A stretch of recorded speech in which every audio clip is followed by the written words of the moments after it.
Hi, friends, and welcome into the firm of Harris and Marang. Patrick Harris, yours truly with me. No Daniel Marang today. He's at one center court for the introduction of Micah Nori, the head coach of the Portland Trailblazers. That's Casey Smith over there on the ones and twos, hanging out with us. Might have to check in on your MC skills today. Just to see what new pen and pad is bringing you, Casey. We talked about this a little bit yesterday. Have you been writing lately? Yeah, I write a lot. Do you? Yeah, every once in a while it's more like I have lists of ideas, and once I can finally piece together those ideas, I'll get something out of it. It's been a while since I have written, and I don't know why. This is going to sound like a cop-out, and it probably is, but you remember how great Sean Carter Jay-Z was? Of course. Still is. So, one of the top 5 MCs of all time, probably. One of the reasons I wear this hat. Boom. It got to a point for me, I think it was after, the Black Album, where I couldn't resonate with Jay-Z anymore because I'm like, what are you rapping about, bro? Because you got Beyonce, money. You got money, you are Jizza, dude, you're there, man.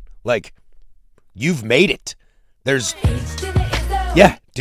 nothing you need to do to convince me that the world's against you. Because hip-hop, and I don't know if you flow this way, how you write, hip-hop has always kind of been like, the world's against me, chip on my shoulder, I'm coming at you, bro. Yeah, I think that's honestly where I'm probably struggling to write from a lot, because life's in too good of a spot? Life's been pretty good. I know. So it's like, I guess I'm going to start writing pop music again. Dude, and you see this with bands, too. Think of bands, the Rolling Stones or something. It's like, you guys are so rich right now. What are you writing music about? I think about that in terms of, Rage Against the Machine, when, did Rage Against the Machine lose their juice because they became part of the machine? Boom, exactly. And it's like, you have to capture that moment in time and run with it as best you can. Look, I got awesome kids. I got a smoking hot wife. I got great friends. Awesome job. I like my car. Life's pretty good. Life's pretty good, man. I mean, it can always be better. We can always use a few more, shuckles in the pocket. But outside of that, my life's pretty good. What am I going to write about? And I think that's honestly where you're at with Jay-Z, is that you're sitting there going, well, his life's pretty good. I don't need to listen to this. But I can still go back and put Reasonable Doubt on that album from start to finish, and I can transfer myself back to when I first heard that, and I can transfer Jay-Z back to when I first heard that. Again, I still love all of the blueprints like that. Those are foundational in my childhood. So the blueprints are after Black Album? No, they're before. I believe they're after. I want to say Blueprint 2 and 3 are at least after the Black Album. Because Blueprint 3 came out in, I want to say 2010, 2011. Okay, I've got Reasonable Doubt, In My Lifetime, Volume 1, Volume 2, Volume 3, Life and Times, The Dynasty, The Blueprint, Blueprint 2, Black Album. And Black Album's 2003. So to be fair to Jay-Z, 03 is my senior year of high school. So if Jay-Z put out an album my senior year of high school, that was going to be a banger. I think I remember American Gangster being okay. Blueprint, Hard Knock Life is a fantastic album. Dude, that was... 1998. I'm in 8th grade, September of 98. Right? Yeah, and then Blueprint 3 was 09. I am a freshman in 98, dude. Oh, wow. H to the Izzo, dude. That is just banging through the streets. One thing I did like to do, and maybe this can pass on to you, Casey. Maybe this would be something to help you in writing. So we all have our own forms of inspiration, right? I'm a peacock. You gotta let me fly. As Big Boy used to say, too much inspiration. I would sometimes sit down and watch old movies, but old, weird, little either artsy or sci-fi movies, and I would just write down phrases that actors said or things that came to my mind as I'm just sitting there watching it. And I wrote a couple songs doing that, and I thought they were pretty good. They're weird. They're random. You can kind of piece together a story to it, but sometimes just being weird and random is totally cool. One of my favorite lines that I've ever written is because of a TV show that I loved growing up. You ever watch Psych? I know the show. I did not watch it, but I'm familiar. So there's an episode of that show where they bring on Jaleel White, Kenan Thompson, and again one of the main characters, Dule Hill. Again, that's my childhood. That's Holes. That's all of Nickelodeon, and then that's Family Matters. So that's me sitting there going, all right, there's my childhood. They have a line in the show where it says something about you gave the girl her number, but you wrote the number on the back of a card to show off your good penmanship. And so I have a line, something along the lines of or showing off my good penmanship, this, that, or the other. Ooh. It's a good one. I'll have to show it to you. I know, and it's so brutal too because you hear a concept that somebody else used. You're like, dude, I want to use that, but I can't just straight steal it. You got to work around it. I got to work around it. It's tricky, man. I should probably start getting back into writing. It's fun. I got a piano for my birthday, so maybe that will help. Probably make it a little easier. Yeah. I got so lucky because I used to play in bands with incredibly talented people, and I just did vocals, and I would write some songs, and I play a ukulele, I play the piano, I play the harmonica, and I would just write bass chord structures on those just to figure out how I wanted vocals to flow. Then I was like, all right, dude, the verse is G, C, A. And then a lead guitar player or a bassist would flip that to however they wanted. We're like, that's the song. I like it like that. So then, because I always wanted to be able to play acoustically. See, that's the arrogance I had when I was younger, and maybe still have, was I always was like, if I'm going to become a famous musician in a band. I want to be able to play it without you losers. Yep, because I grew up with MTV Unplugged.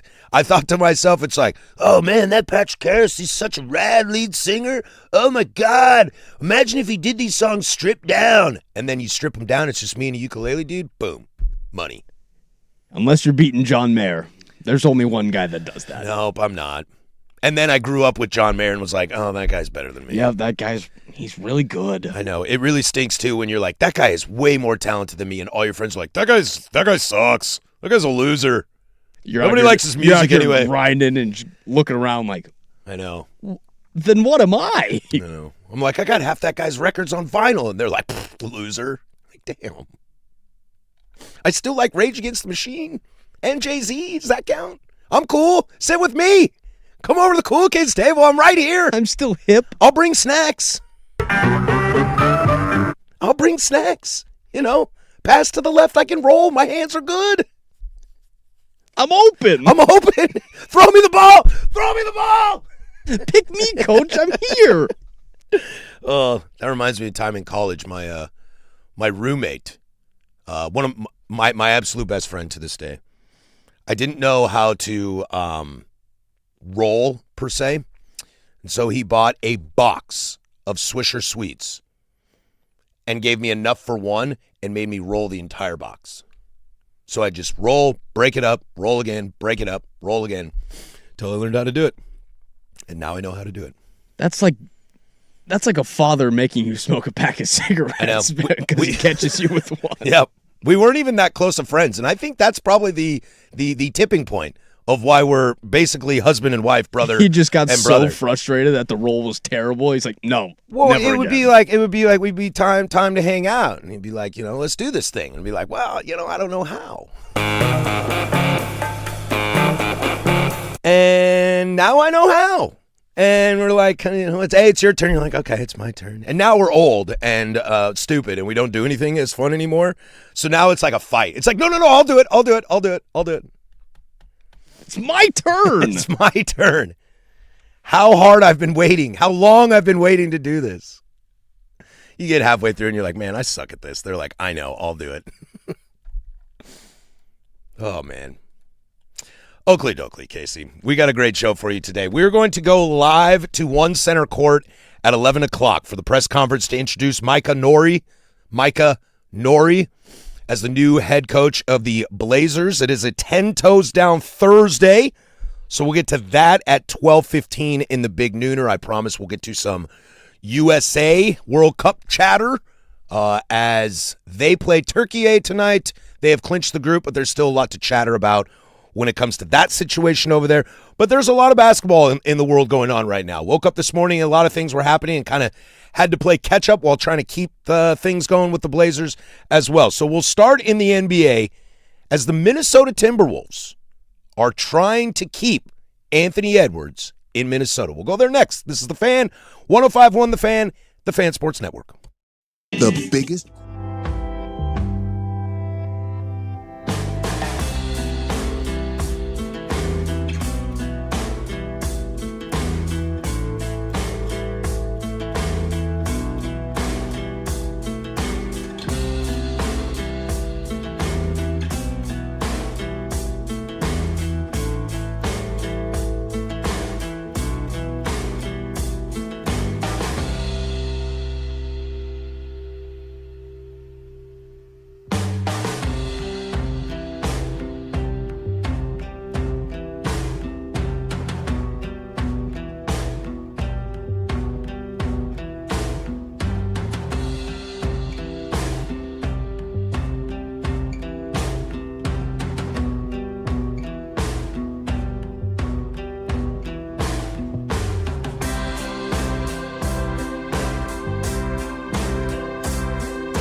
$10:16 here, Portland Sports Leader. Don't you forget it. We are live, baby, as we always are, from the shadows of the historic Fremont Bridge, 503-864 6326. That's the fan text line. It's a fan text line kind of day.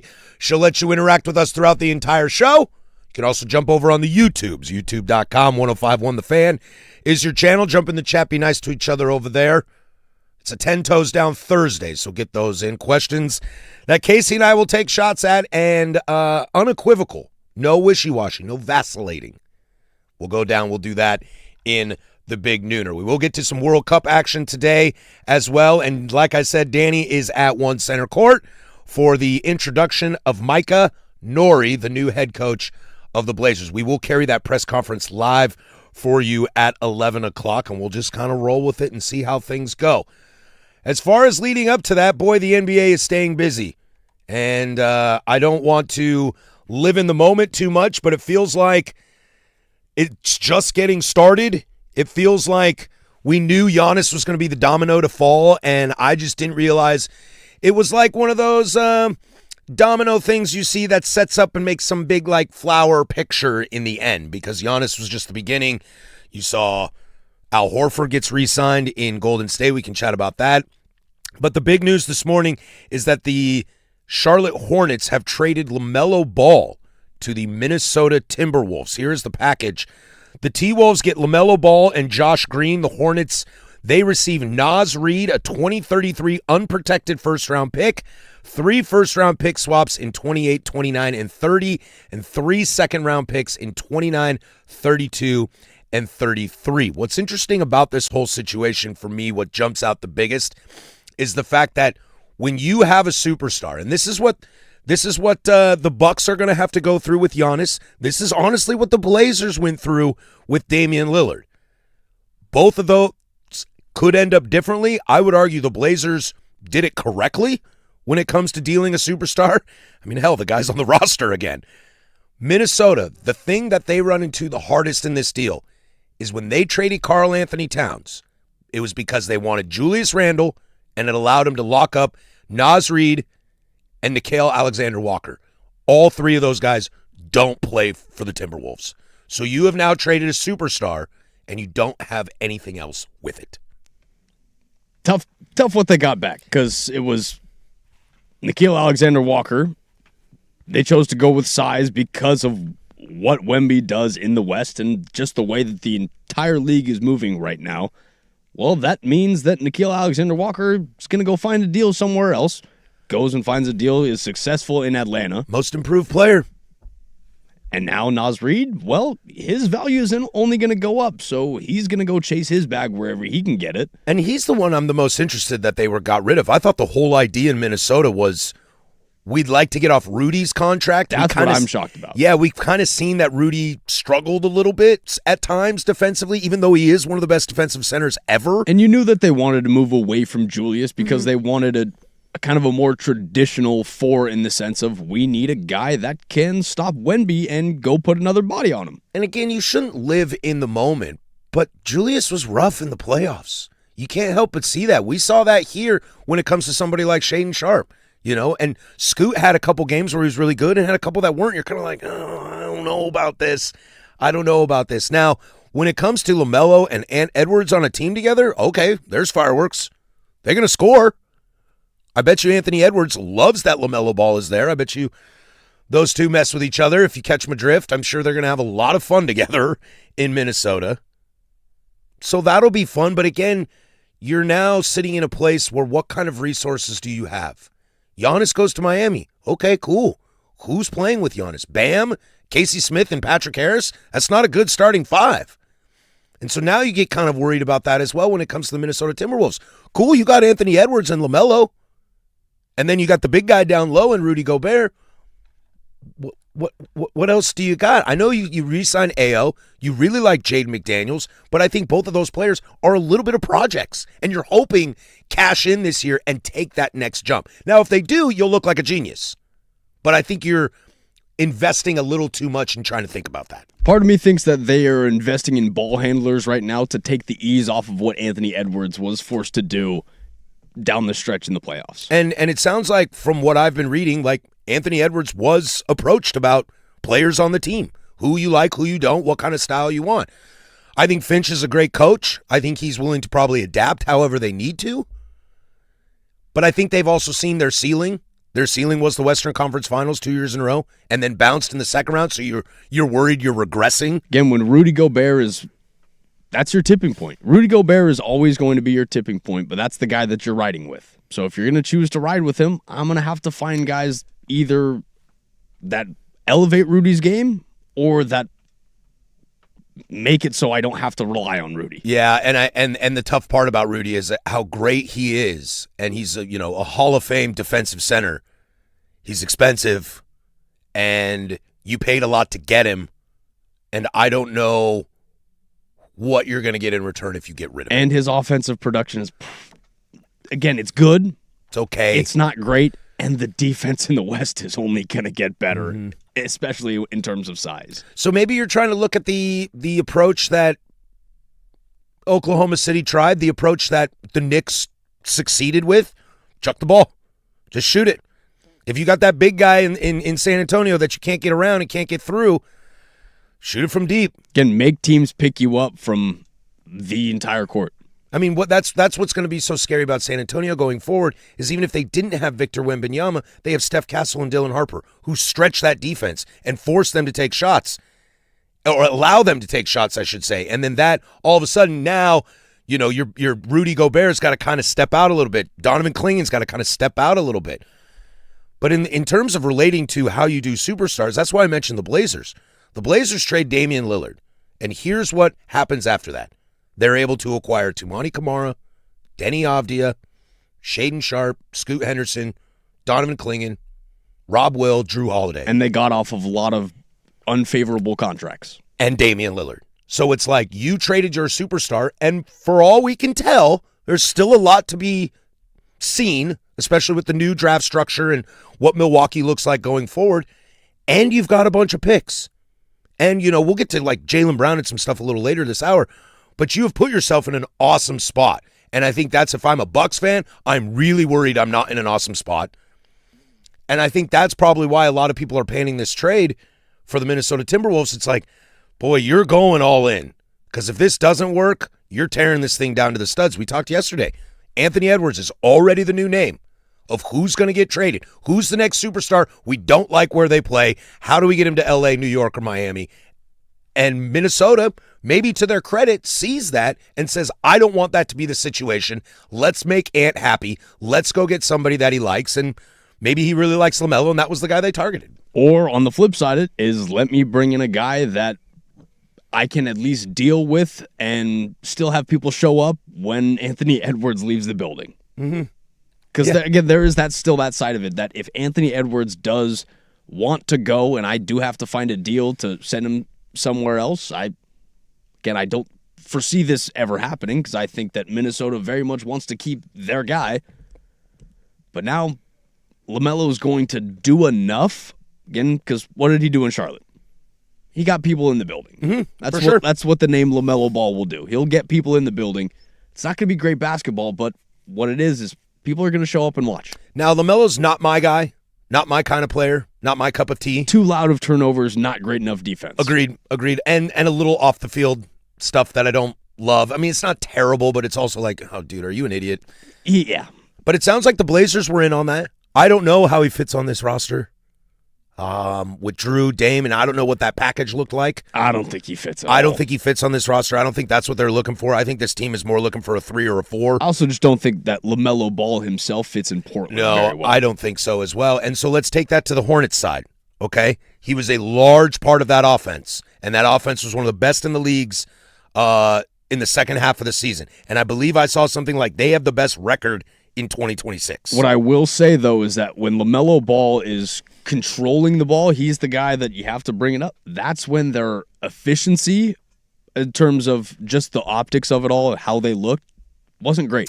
Kobe White and Con Knipple did a lot for that offense where LaMelo Ball, again, he'll help you, but he'll also take away a lot. Charlotte gets LaMelo off the books and instantly re-signs Kobe White. You can see what they're doing. They're changing their timeline. They probably felt LaMelo's not old. I don't want to say that, but they're looking at Kobe White, Con Knipple, Brandon Miller. We're going to stick with these guys, and we want that timeline. And LaMelo, again, did come off of an injury. So Let's not forget, how many games has he played over the past 4 seasons since he was an All-Star in year 2. He's played 36 games, 22 games, 47 games, 72 games. That 72 is nice, but what's all that stuff before? It's the Giannis thing, man. If you look at Giannis's regular seasons, it's like 63, 65. And then you look at playoffs, and it's like, yeah, he missed 3 games in the first round. And he was missed only the entire second round. Only playing 28 minutes per game, too. Exactly. So the Hornets even knew that, again, I'm going to limit you because I don't want you to be a hurt asset. So it seems like this is kind of the way that the Hornets were moving all along. And I think they're expecting Kobe White and Con Knipple to take that step. And Brandon Miller. Take those 3, your core youth, and expect those 3 to take the jump.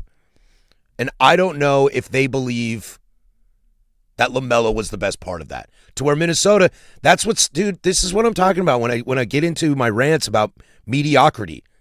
This is where Danny and I disagree on stuff.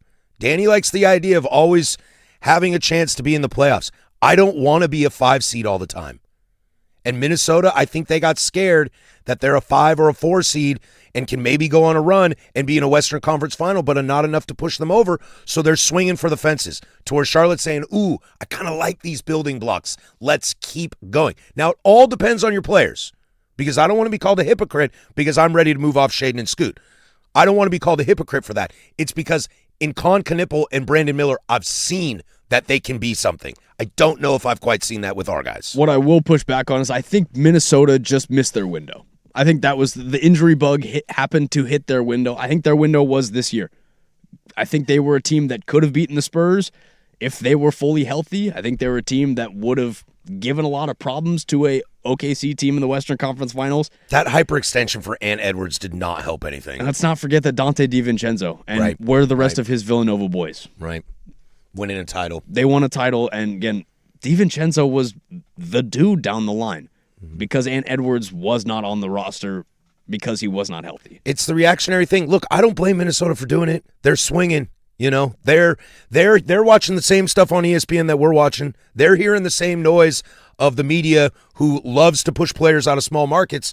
They picked their guy and they went, oh, crap, we got to figure this out. We got to figure this out quickly. And that's why I give Joe Cronin and the Blazers a lot of credit, who were kind of like, they've been hammering for Dame to get out of Portland for years. And they were like, nope, we're not going to do it, not going to do it. Then Dame pushed their cards in and said, okay, we're going to do it, but we're going to do this for the best thing for us. That's why I hate the Miami deal to Milwaukee. They just took whatever they could instead of actually getting true value. I hate it for Milwaukee. I think that's just Pat Riley. Pat Riley finds a way to get his guy and be happy every time. I like the Charlotte Hornets. I like this move a lot. I think it's really cool. And I will watch more of their games because LaMelo's not quite my guy. But Ant's my guy, so we'll see how much Minnesota I watch. I'm always here for the long con. Let's stick around in the NBA as this player is still available. You going to go for it? You going to go for it? It's not a bad idea. There's Casey with sports. Now, from the George McCoy at Warren Allen Sports Desk, a Sports Center update on the Fan Sports Network, 105.1 FM and 1080 AM. First on the Fan, some NBA news for you as the Charlotte Hornets are trading LaMelo Ball and Josh Green to the Minnesota Timberwolves for Naz Reid, a 2033 unprotected first-rounder, and 3 second-round picks. Charlotte will also receive 3 first-round pick swaps in 2028, 2029, and 2030 as LaMelo Ball is now teaming up with Ant Edwards in Minnesota. Some more NBA news for you out of Charlotte as Kobe White intends to sign a 3-year, $74 million deal to return to the team. Hornets acquired White in a trade from the Bulls before the February deadline as White averaged 15.6 points, shooting 39% from the three-point line in just 21 games for the Hornets down the stretch. Over to the pitch as the U.S. men's national team is back in action tonight for their last match of the group stage. We have 6 final group stage matches for you today as all final group stage matches will be played simultaneously as Curacao and Ivory Coast will get things started for us at 1 p.m. alongside Ecuador and Germany. At 4 p.m., Tunisia will face off against the Netherlands alongside Japan versus Sweden. And wrapping up our day of World Cup group stage matches is your U.S. men's national team taking on Turkey at 7 p.m. alongside Paraguay and Australia. And lastly, your Portland Fire fell to the Chicago Sky 78-101 as 7 Sky players finished the game in double figures. Fire are back in action tomorrow at 4:30, once again in the Windy City, as you can catch that game over on 9:10 a.m. when pregame coverage tips off at 4:15. And for more sports scores and stories in 30 minutes, I'm Casey Smith from the George McCoy at Warren Allen Sports Desk. Hurt, missing work? Insurance companies acting like jerks? Don't call your mom. Call George McCoy at WarrenAllen.com. Your home for the Oregon Ducks.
Programming note, we will carry the press conference for new Trailblazers head coach Micah Norrie at 11 o'clock, so stick around for that. We'll have reactions as that comes down the pipeline. I figured we might as well have ourselves a fun little basketball day today. It's a 10 Toes Down Thursday as well.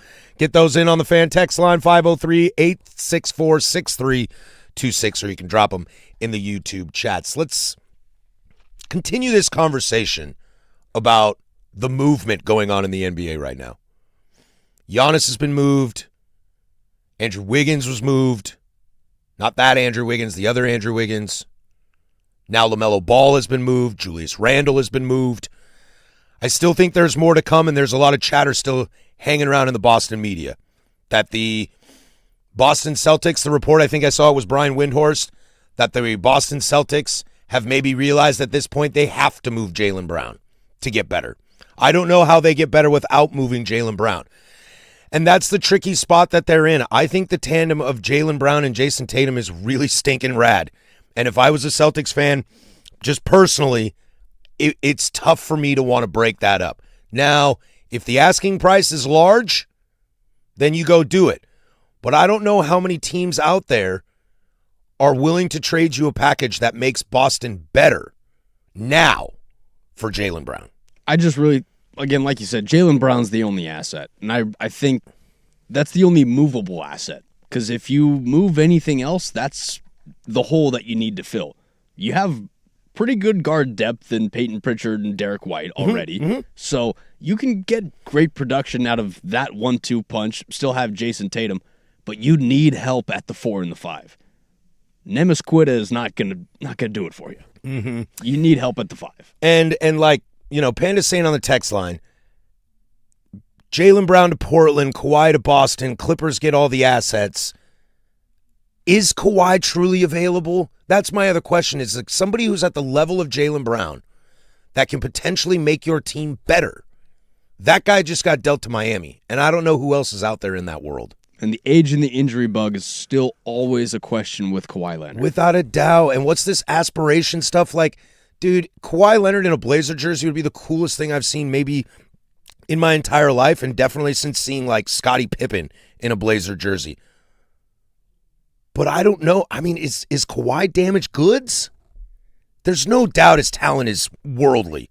Is top 10, top 15 talent in NBA history. He's won everywhere he's been, minus the Clippers, but you could argue that team has tried to put names around him without actually putting a team around him. If you're the Blazers, you have the assets. But I don't know if the Blazers have the assets that makes Boston better, especially if your youth that you're willing to trade are guards. To your point, they are good with guards. They're in a good spot. They don't necessarily need that much scoring, although if you lose Jaylen Brown, you're going to need a lot more scoring. They need size. That's the issue. The issue is teams are going to score 120 points on them. I don't see Boston as an issue with scoring team because I think Peyton Pritchard will make the jump because I think they're going to ask him to make the jump, and he will make that jump.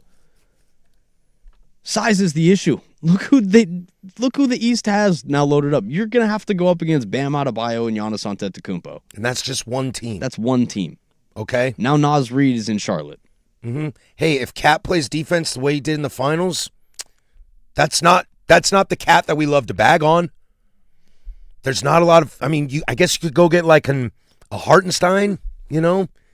But I think that's where Boston's put themselves is losing the size that they've had, that they did in their title run, even if it's an Al Horford, Jeremy Grant type size at the 4. Again, it was Rob Will. Yeah, Rob Will. It really Great was point. Rob Will. Rob Will was the guy that elevated them, that allowed Horford to be out on the 3, to allow, again, guys to space out to the 3, where Rob Will just then said, I'm a better rebounder, I'm more dominant, I'm that guy. And that's why I find the team build in the NBA is such a weird. I was just talking with the guys out there during the commercial break. And we can all ask each other questions, and we all look at each other like, oh, yeah, good point. Because the way to build a team in the NBA, outside of getting the superstar in the draft, I don't know that answer. Because I'm watching the Blazers, you know, who have drafted lottery picks 3 years in a row, still not quite there, made some good trades, have built a nice team around, but are still missing that one key cog. Again, over the last decade, eight consecutive different champions. Mm-hmm. You've shown me 8 different ways to skin the cat. Right. Now I'm still questioning how. That's kind of the question. You showed me 8 ways to skin the cat. Now I don't necessarily know. Well, how do I do it the right way? Mm-hmm. You showed me too many ways. Yeah, and does Boston get to a point where they wanted Giannis, and everyone knows this is a business, but I don't know Jaylen Brown personally. I don't have his phone number. I don't text with him. Is he mad? Does he understand the business? Has it become toxic relationship? I don't know what his relationship is with Jason Tatum. Everything I read tells me that he wants to be the number one guy on a team. And we saw him be the number one for Boston last year. I love Jason Tatum, and I might like him as a player more than Jaylen Brown. I might argue with you that Jaylen Brown's been more important to that franchise than Jason Tatum. You can't blame Tatum for the Achilles. You can't blame him for that. The injury happens. But that's also your Eastern Conference Finals MVP, your NBA Finals MVP when you won a title. That's Jaylen Brown. I don't think they're in that position without Jason Tatum. I agree. That's why there's such a tough tandem to think about breaking up. Like that's your biz right there. And Brad Stevens, you know, Danny Ainge and Brad Stevens has been a real seamless transition over there. And they continue to do what seems to be the right thing. I'm curious if they're now in a spot where they've overplayed their cards. I think that might be the hand. I think that might be the case. And now you have to, I mean, how old's Jason Tatum? 26? 25? Yeah, I think he might be older than that. I think he's 27, 28. Jason Tatum is 28. So, like, his clock is on. You know, you can't rebuild with Jason Tatum. Mm-hmm. You got to go now. I mean, we just talked about this with LaMelo. That's the swing. Minnesota, Ant's a lot younger, but they're looking at, we got to go now. Tatum is never going to ask out of Boston. He's never going to demand a trade out of Boston. He's their guy, card-carrying member. The city loves him. He's the dude. Minnesota's worried about Ant, so they're swinging. To where Boston, they might have to take a peek. Maybe next year's a year off for them, and hell, maybe they swing and do a Blazer deal. Take some young lottery guys, a bunch of capital, and then try to swing that for someone else. Or it's like the YouTubes was saying, it's a 3-team trade, and somebody really desperately wants the assets to tear it all down. Yeah, and maybe we look at it as last year was Boston's swing year, and maybe this is where they have to make the move, where they are backed into the corner. Well, we got as far as this roster would let us last year. Jason Tatum got hurt, and now we have to sit here and make a lot of decisions. They're tough decisions, but if I'm going to ride with a guy, I think I'm going to ride with Tatum, and I think I have to look at that and go, my assets now are still get 2 strong guards in Derek White and Peyton Pritchard. I still have Jason Tatum. All right, I can use Jaylen Brown to then go possibly move around pieces, go get draft capital, this, that, or the other. I think that's my only option. Yeah, and I think if you saw Boston last year, they made the 2 seed, okay, with basically no Tatum. Okay, the 2 seed. For my money, I thought Jaylen Brown was playing out of his mind at the time, and I didn't really trust the Knicks. At the time, I thought they were the team in the East and just riding with Jaylen Brown. They think if we are that good to be a 2 seed, we can roll with just Tatum if we like Tatum more than Brown. So let's ship Brown out and see what we can get for him. I just don't know what the market is. You know, if Brown wants to be the leader of his own team, like Trey Murphy would be a great asset for them. And is Boston's asking price for Jaylen Brown way too big? Probably is, man. Dude, he's really good. Yeah, he's really good. Really good, but he's also, what, a 6'6", 2'3"? Yeah. Where's the league going right now? It's all size, man. All going size. Dude, Danny and I sit here and wax poetically about the San Antonio Spurs because they got Dylan Harper and Steph Castle, who are 6'6". So you're going to possibly have to be the best 2 or 3 in the game. Luka Doncic is 6'7". Okay? What's Ant? So for the assets that I'm giving up for Jaylen Brown, Ant Edwards is 6'4" with a 6'9" wingspan. I want back for Jaylen Brown. Just might be too much of an ask. I know. Especially when Boston doesn't have a lot of other pieces to deal with.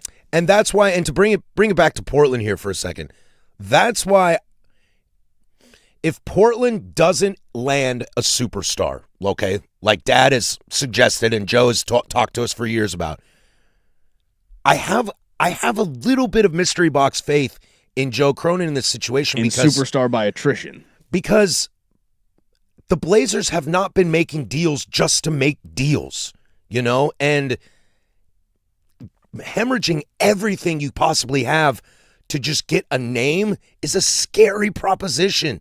Dude, I don't think the Heat are going to be very good next year. I may be an idiot.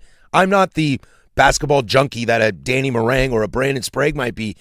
I just have my amateur eyeballs, and I don't know if they're going to be that great.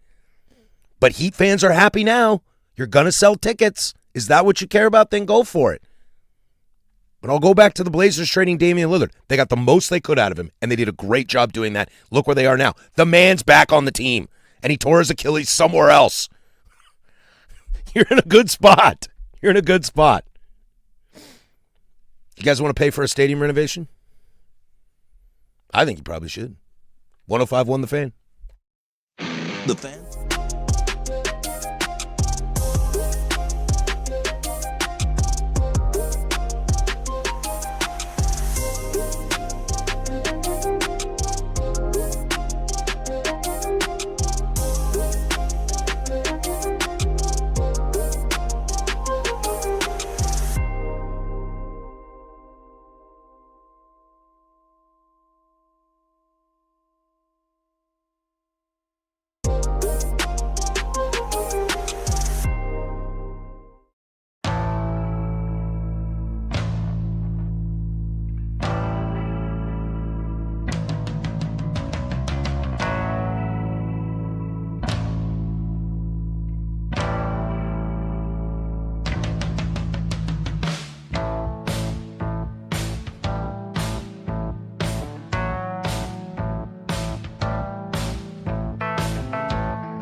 Coming up in hour number deuce, we will go live to One Center Court down at the Moda Center as we will carry the press conference introducing the new Blazer head coach, Micah Nori. I'm going to pause every time just to make sure we get that right. I would like to be in a good relationship with old Micah Nori, so we're going to start off on the right foot. At least this guy is. I've always loved Blazers coaches. I've got to meet Nate McMillan as a kid. Everyone loves Nate. Super nice. Mo Cheeks. Everyone loves Mo Cheeks. Terry Stotts used to walk his dogs around the lake in Lake Oswego and got to start recognizing my dogs because I walked my dogs so many times that Terry would recognize my black and my yellow lab. I love me some Terry Stotts. So, again, we love you, Micah Nori. I was at a Timbers MLS Cup final. It was pouring rain. Timbers scored a goal to tie it. Place is going absolutely bonkers. I turn and I high-five a dude who was standing way higher than me, and I went, "Coach?" And he goes, "Yeah!" I was like, "Yeah, you my guy. You my guy." I think Nori's going to be that way as well. So we'll carry him at 11 o'clock. Danny's there right now. I'm sure he'll ask a question or two, so we'll have that for you in the 11 o'clock hour. My timeline is always full of this kind of stuff. And I get that this is a really tricky situation. There's a lot of politics involved. There's a lot of grandstanding. I think I caught a lot of Dirt and Sprague this morning talking about it, and I thought they bring up a lot of really valid points. When you add politics into any situation, what's a politician's number one goal? Is to continue to be a politician. So sometimes they make choices that they might not even believe in themselves. But if it's what their constituents want, or more importantly, it's what their donors and voters want, then they'll kick the can down the line. Then they'll do that. When it comes to this, should the taxpayers pay for the stadium? I'm in an interesting situation myself. I, like many of you out there, live in Vancouver and work in Portland. Maybe you live in Wilsonville and work in Portland. Maybe you live in Beaverton and work in Portland. I have this interesting view of where I pay 9% in Oregon taxes. I get a little bit of that back at the end of the year, but I live in Washington, and I don't bitch and moan about it. I don't go to my bosses and say, "You need to take care of that 9%. No, it's my choice to live in Washington and work in Portland. That being said, when you are making money off something, it should be your responsibility to upkeep that, correct? And my timeline is full of how dare you make me pay for a billionaire's party. And it's like, this ain't a billionaire's party, amigo. This is our building. This is you own this building. You as a tax-paying citizen own the Moda Center. This is you paying your cup fee for going to the party. Now, if I rent my house out, okay? I rent my house out 41 days a year for Airbnb or VRBO, whatever you're choosing. I rent my house out 41 days. I live there the other 320 days. If my house needs a new roof, maybe I go to my friends at Metal Top Mountain Roofing, do once, do right. Maybe I go to those guys. Is it fair for me to tell my Airbnb people that they have to pay for it? Shouldn't I be using the money that they pay me to rent my house and the other days that I use it myself and gain all the other accolades that I get from that? Shouldn't I be using that money to fix my roof? I don't understand how this isn't the same situation. Look, I understand the idea of Tom Dundon being a billionaire, and you're like, why am I giving money to a billionaire? Conceptually, you're spot on. I can't stand billionaires, all right? Look at me. I go as left as they go on the dial. Like, I can't go any further. He can't pull over any further. Like, I'm as far gone as you could possibly be. But at the same time, that guy doesn't own his house. He's a renter. And you make so much money off him renting that place and providing that place. Not to mention, when he's not there, you are doing a ton of stuff on your own to allow yourself to make more money on top of it. I don't understand it. And everything I see on the internet is just yelling about it, how this guy should do it. How? Why? Why should, if my family comes over to my house 20 times a year for 4th of July, Thanksgiving, Christmas, New Year's, kids' birthdays, whatever, do I need to pass the hat around to my to my family to chip in because I need a new lawnmower? No, bro. That's on me. And the way it's not even the fan base. That's the scariest thing, is it's the citizens of Portland. Now, do I believe that Tom Dundon's going to move this team? I absolutely don't. There are countless things in every sport. Nobody wants to move teams. But you've raised my eyebrows enough where I'm starting to smell smoke. I'm looking around the room. I am too, because, this is something that I give Danny a lot of credit for, where it's like, then do something. And I think that's where Tom Dundon is right now. That's where Dad is. He's like, look, guys, do something. Do something. If you don't do something, you're going to force my hand. When the Oakland A's are headed to Vegas, go look at the Vancouver Whitecaps situation right now in Vancouver. That is a disaster, okay? The owners have come out, honestly, said, guys, we can't afford a new stadium. We can't afford it. In fact, we are trying to sell the team to someone who will keep them in Vancouver and can afford a stadium. Because the city and the province have said, no, we're not going to pay for it. We don't want to keep dealing with this. And I don't blame them for that. So then the owners go, okay, well then I can't do this. So I need to find somebody else that can. Meanwhile, I watched Canada play in that same arena yesterday in a World Cup game. You can't have both. So if you think this situation is bad, go look around. Baseball does not want the A's to leave Oakland, but Oakland refused to build a new Coliseum. The Coliseum's a dump. And that's where they're going. There was a ton of great renderings of some really cool stuff they could have done in Oakland. And the taxpayers said, no. Okay, that's your right. 100% you're right. But you have to understand the consequences. And if the people of Portland who aren't Blazer fans, who aren't diehard sports fans, I get it. But your schools suck anyway, and your roads are terrible anyway. And your roads and your schools don't make money. The MOTA does. You have to put money into that. And I don't want to get into the misappropriation of funds that they have everywhere in the city of Portland, because I don't want to turn this into a political talk show. But, that's your problem, bro.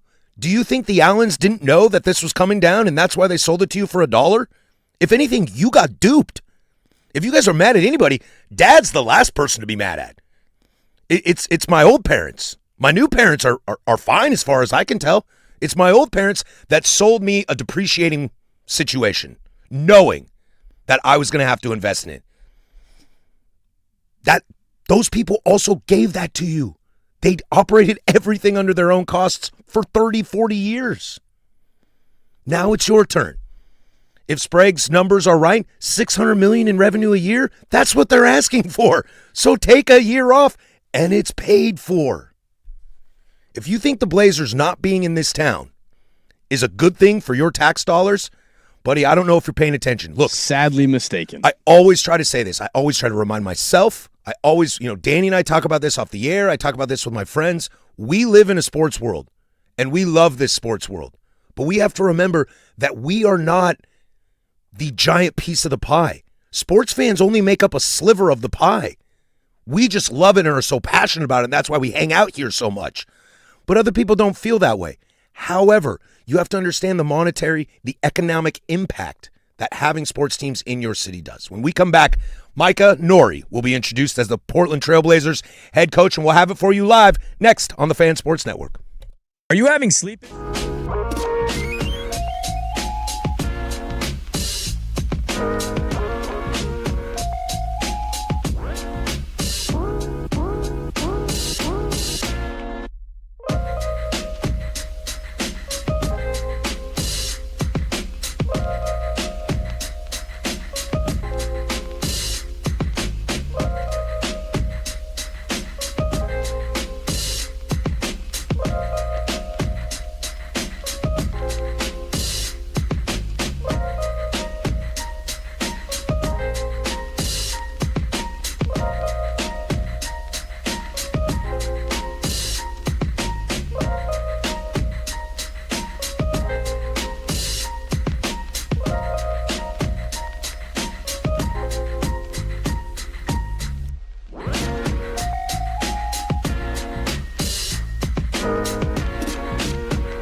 From the George McCoy at Warren Allen Sports Desk, a Sports Center update on the Fan Sports Network, 105.1 FM and 1080 AM.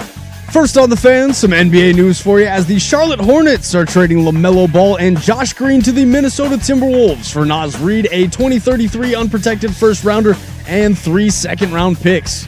Charlotte will also receive 3 first-round pick swaps in 2028, 2029, and 2030, as LaMelo Ball is now teaming up with Ant Edwards in Minnesota. Some more NBA news for you out of Charlotte as Kobe White intends to sign a 3-year, $74 million to return to the Hornets. Hornets acquired White in a trade from the Bulls before the February deadline, as White averaged 15.6 points, shooting 39% from the three-point line in just 21 games for the Hornets down the stretch. Over to the pitch as the U.S. men's national team is back in action tonight for their last match of the group stage. We have 6 final group stage matches for you today, as all final group stage matches will be played simultaneously. Curacao and Ivory Coast will get things started at 1 p.m. alongside Ecuador versus Germany. At 4 p.m., Tunisia will face off against the Netherlands alongside Japan versus Sweden.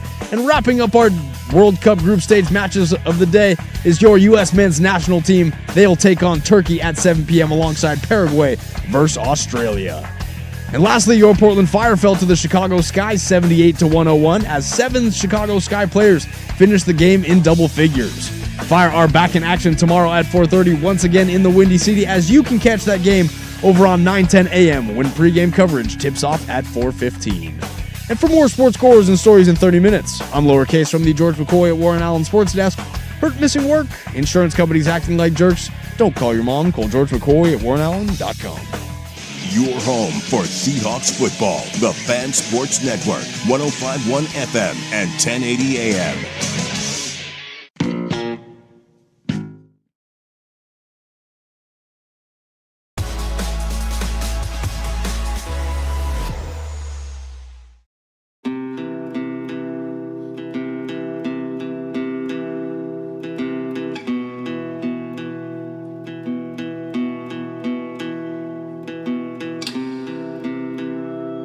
All right, Joe Cronin is on the stage right now speaking with new Blazer head coach Micah Nori in the introduction press conference. We'll send you right over there.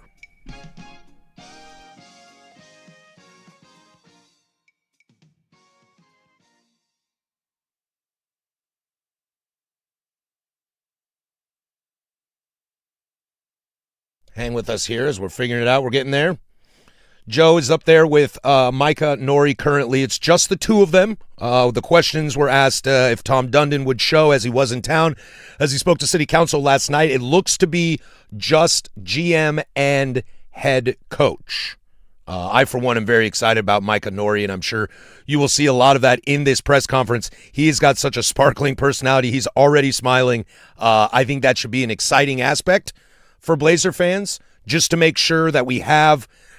You know, I think Casey nailed it with Terry Stotts. Having a coach that is likable, having a coach that's accessible, having a coach that's got a little bit of personality and flair is a great thing to have.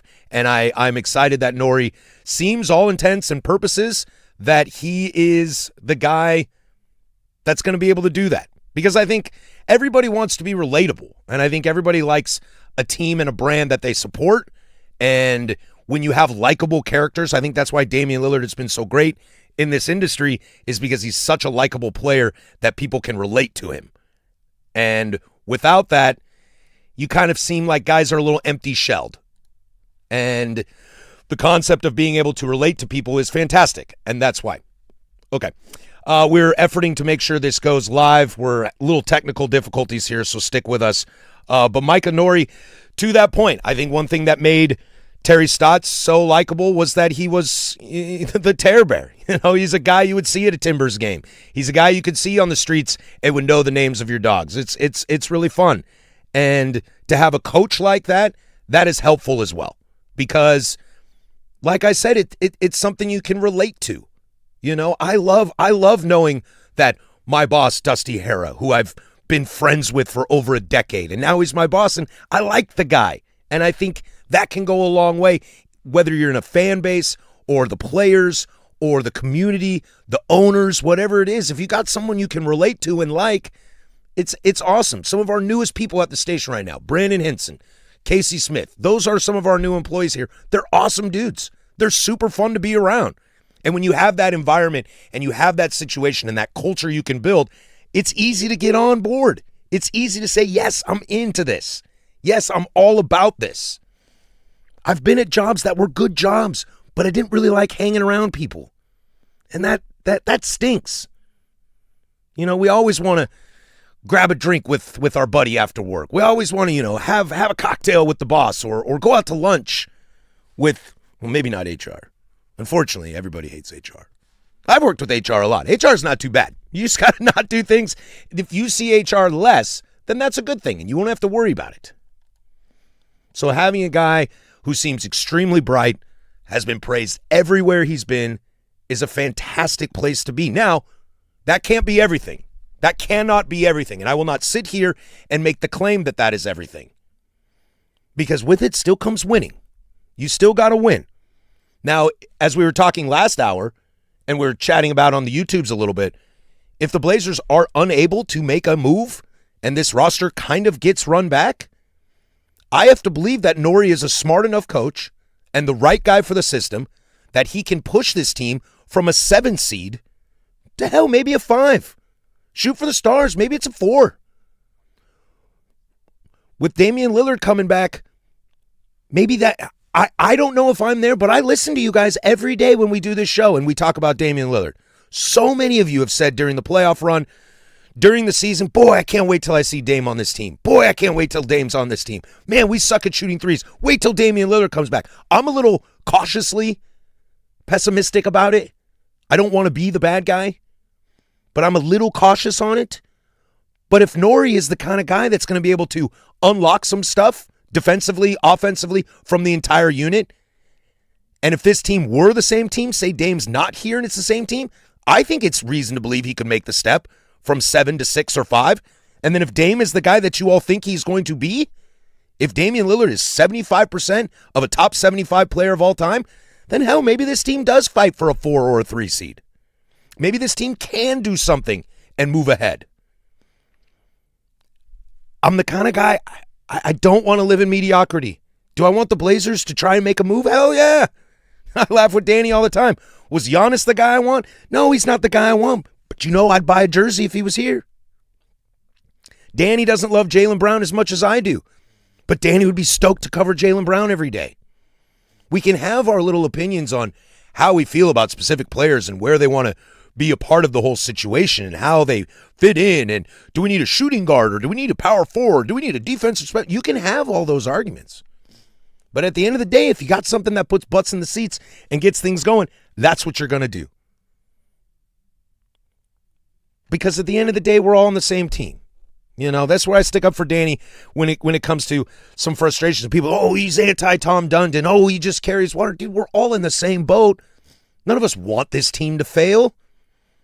If you want this team to fail, then you don't understand, as we talked about last hour, the implications that come.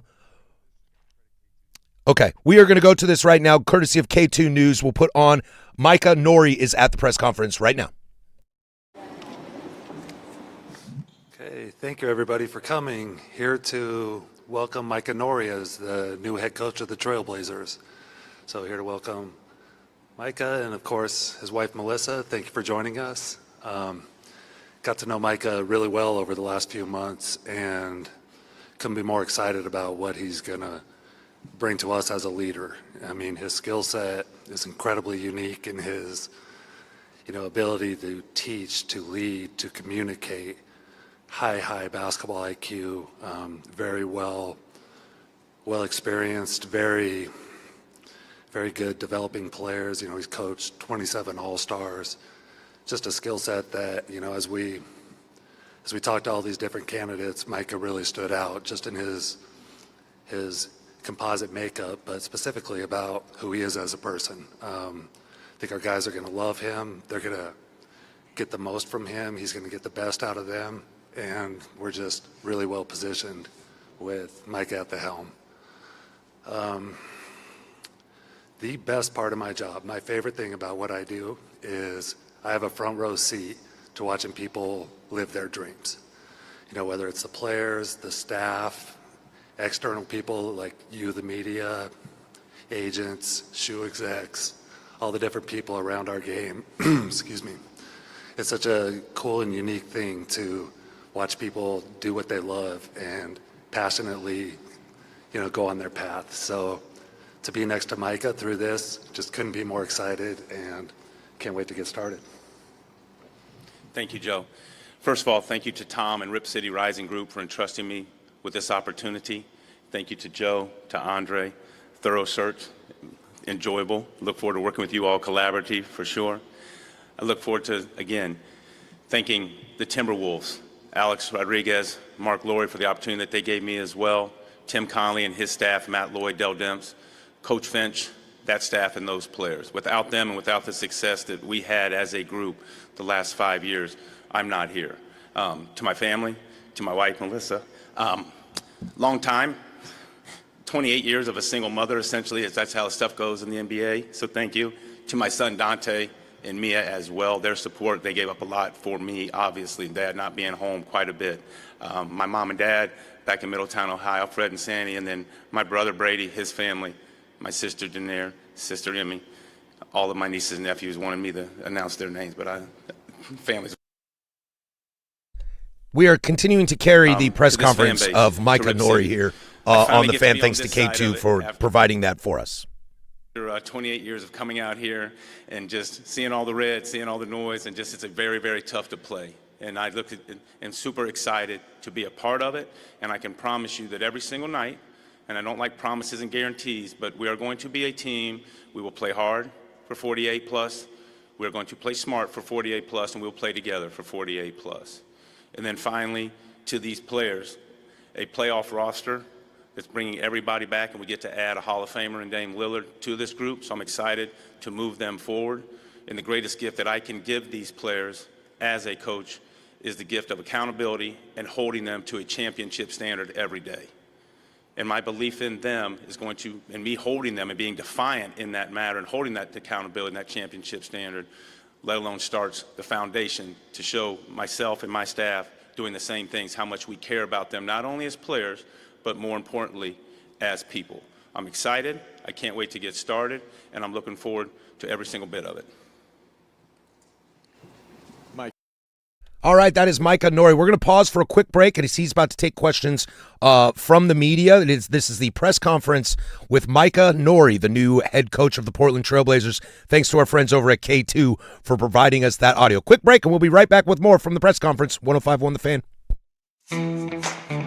Prime time with Isaac and Suk.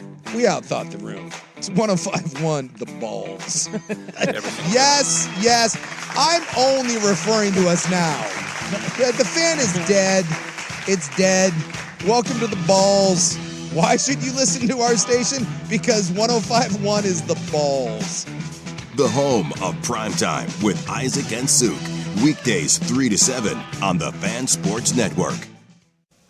Now, here's a quick look at Portland traffic. Traffic is stopped. It's backing up on eastbound I-84 approaching 223rd Avenue due to a big crash that has shut down all the lanes in that direction. Alternate routes recommended. Expect delays. I'm Kim Vestal with traffic. Portland Perks. Looking for some fun that the whole family can enjoy? Right now, you can get one ride wristband for Oaks Amusement Park and get a second one free. A limited quantity is available only at PortlandPerks.com. Oaks Park, where the fun never ends. Is your financial advisor managing your risk or just a spreadsheet? Hi, I'm Jeff Jr., founder of Trajan Wealth. Many financial advisors rely on target date funds, which are one-size-fits-all portfolios that don't know your name, your family, or your goals. And that passive management can leave you dangerously exposed. At Trajan, we look at the whole picture, not just the stocks everyone else buys, but the private market opportunities most advisors ignore. And as fiduciaries, we build a strategy around you, coordinating your investments, tax strategy, and estate into one cohesive plan. Your financial life deserves more than just a...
got a taste of it. I think under some tough situations, Thiago and his staff, a lot of them are here as well, they did a phenomenal job of getting that team into the playoffs. We're adding, as I mentioned before, Dame Lillard back into the fold. And when you add that type of talent, and if, again, the biggest thing for us is to, from where they were last year, taking that step forward. How we're going to do that, and not to be cliche-ish and those type of things about playing hard and playing smart, but there's some things that we can clean up. You know, we're not going to lead the league in turnovers, so we can clean those things up. We're going to be very good at what we define as being important and what we pay attention to, and the execution of those things, and also end the games. This team last year was 21 and 22 in 2 possession games with 5 minutes to go. So the end of game, what I hope is we can't guarantee makes and misses and stops. But I tell you this, they're going to have to make shots, and we're going to force them to make tough shots. We're not going to hope they miss. I can promise you that. And we will get good looks. And our charge and our group is looking to put them in positions to be successful on a nightly basis. And that is how I believe that we can help. And again, we have a great foundation and a great base that Thiago and his staff and what Joe and these guys have put together to move forward with. And I would like to say to that, Jason, as well, as a first-time head coach, you very rarely get an opportunity to coach a roster that has already been in the playoffs. Usually you're taking over bad situations or tough situations where you're going to have some bumps and bruises. But very fortunate to have the roster that we have moving forward. Hey, Micah. Guillermo with KATU. Congrats on the position. How was that moment with your family once you told them, hey, I'm going to be a head coach in the NBA after all this time? It was great, as you can imagine. As far as a career, this is the pinnacle for coaches, and then the thing is to not be content with it, but to continue to drive and get to lead and get to help others even more so than what I've already been doing. But it was exciting. They a lot of long time comings, this and that or whatever, but it's just the nature of the beast. And I believe that I have earned this opportunity. No one deserves this opportunity, but it was just a lot of grateful, a lot of thanks. And again, I'm not going to talk about all the, 15 different head coaches and all this and all the people that have helped me across this journey, from a guy that was hitting baseballs before the turn of the century and then the last 30 years essentially being in the NBA and being groomed and helped, and just with immensely amount of very smart, intelligent people and players. I'm very fortunate.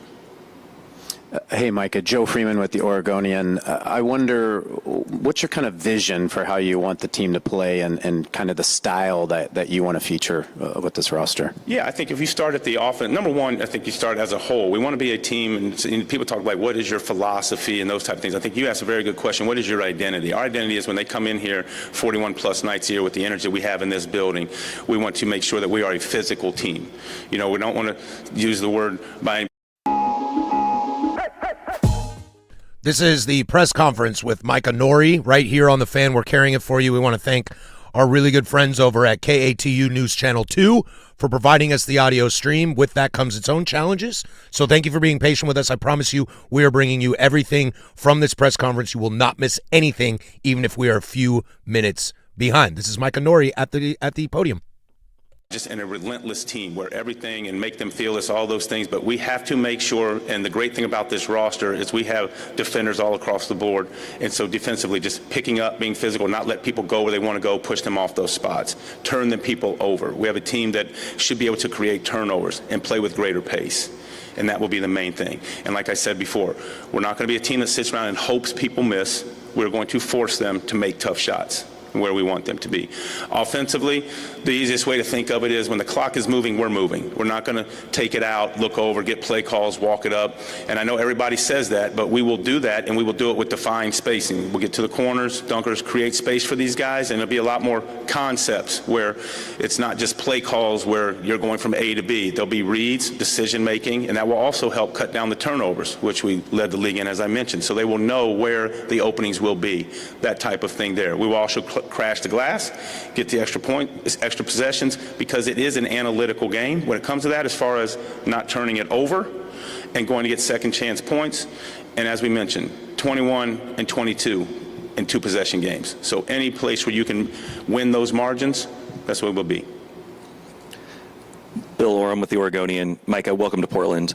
I would like to ask you each to address the structure of this contract.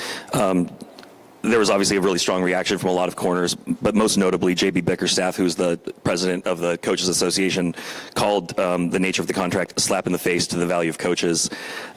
Micah, one, I want to know why you were willing to come here under the terms that you agreed to. And then for Joe, why is this an okay way to do business? And how are you not setting him up for failure on a one-year contract? I can go first? I spoke to JB today, and he called me, and I said the way that I took that comment was that he is the president of 285 coaches, and he is defending his union. I sit on the board of that coaches group, and then we had a very good conversation, and he said that he has nothing on me and how my feel is. As far as the contract goes and the way it's set up, the way that I look at this is opportunity. For 28 years, the first 25 of which I never had an agent. So every decision that I made, never once did money come into play or the years. I look at the opportunity, knowing if I am successful, that all those other things will take care of themselves. And for 28 years, I've been very, very fortunate. I'd like nothing more than in about 5, 6, 7 years to Joe be the first guy to ever fire me in the NBA. So 28 years I've been on a bench. And the way I look at it when you talk about opportunity is, number one, do I believe that I can do the job? Yes, I do. Do I believe in this roster? Do I believe in Drew Holiday and Denny Advia and Dame Lillard and City and Donovan and Scoot? And the list goes on and on. Yes, I do. Do I believe in Joe? Absolutely. You look at the roster that has been in the playoffs, we're adding Dame, and where we can go in the future as far as flexibility and what he's done in roster management. And then Tom. Do I believe in Tom and do I trust Tom? I base it on what he's told me and the conversations that we've had. And all I do is I can go on what his track record shows. And I know that 7 days ago, he lifted a cup with the Carolina Hurricanes with the only coach that he's had in the 8 years as owner of that team. So again, to answer your question, the contract, those things will all take care of itself. Somewhere down the road, we're not going to get into the amount of monies and all that. That's nobody's business. But as far as I'm concerned, the contract is signed. It's in a drawer. I've never seen anybody, player or coach, bring their contract out onto the floor and say, okay, well, your contract is this. We'll give you 5 more points in that and there. And I believe in these people standing behind all this group with this staff that, again, is a playoff coaching caliber staff, and whoever else we bring in to add to that. And I am super excited, and that's the way I base it and think on it. All I'll say, Bill, is, Micah and I and Tom, we agreed to take a chance on each other. We believe in him. He believes in us. Going into this 6 weeks ago, 2 months ago, I told you all we were going to approach this with a level of shared risk, and we tried to find that balance. But, what the terms of the contract, to us, it doesn't really matter. Like, we're in this together. We're going to support Micah with all the resources and players and all the ability to win that he needs. And for us, that's just a technicality of, look, we're sharing some risk. We believe in you. Here's this opportunity. He believes in us. He wants to embrace this opportunity.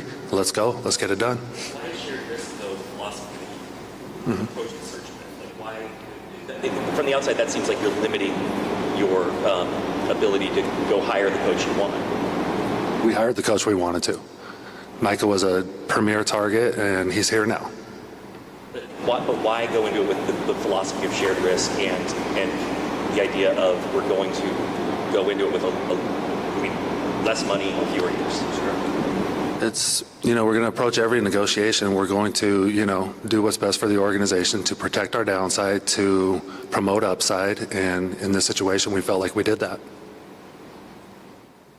Coach, couldn't help notice that you got a little choked up when you mentioned your wife and family. And I know it's.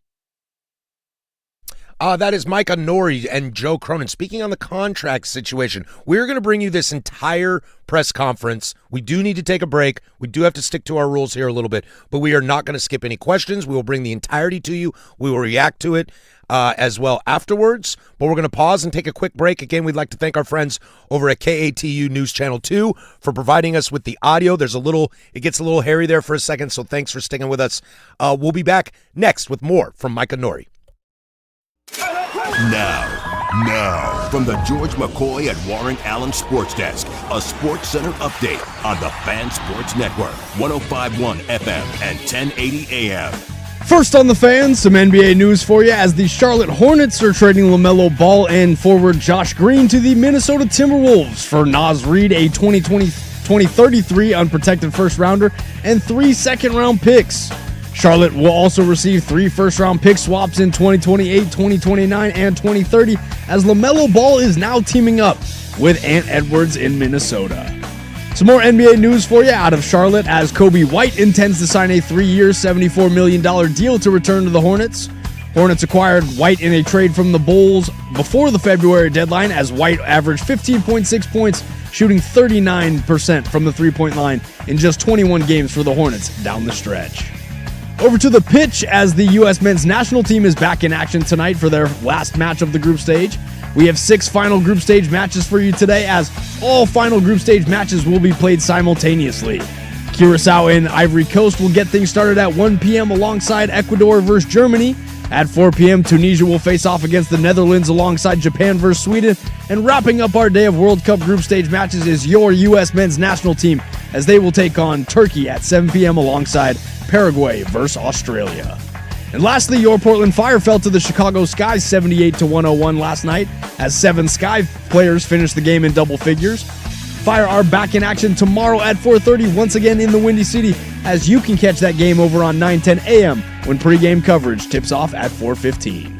And for more sports scores and stories in 30 minutes, I'm Casey Smith from the George McCoy at Warren Allen Sports Desk. Hurt, missing work? Insurance companies acting like jerks? Don't call your mom. Call George McCoy at WarrenAllen.com. The home of prime time with Isaac and Sue. Weekdays 3 to 7. The Fan Sports Network.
the new head coach of the Portland Trailblazers, is speaking at his introductory press conference courtesy on our end of KA2U News Channel 2.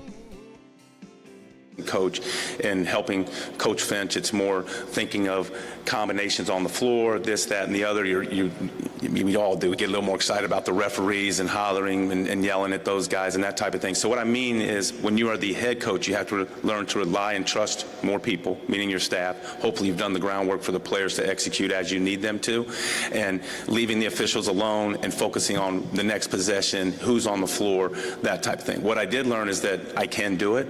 And I can do it at the highest level in a Western Conference playoffs Game 7. Now, I'm not going to lie. Thank goodness for Anthony Edwards, and thank goodness for Naz Reid and Karl Anthony Towns. I'm not taking that away.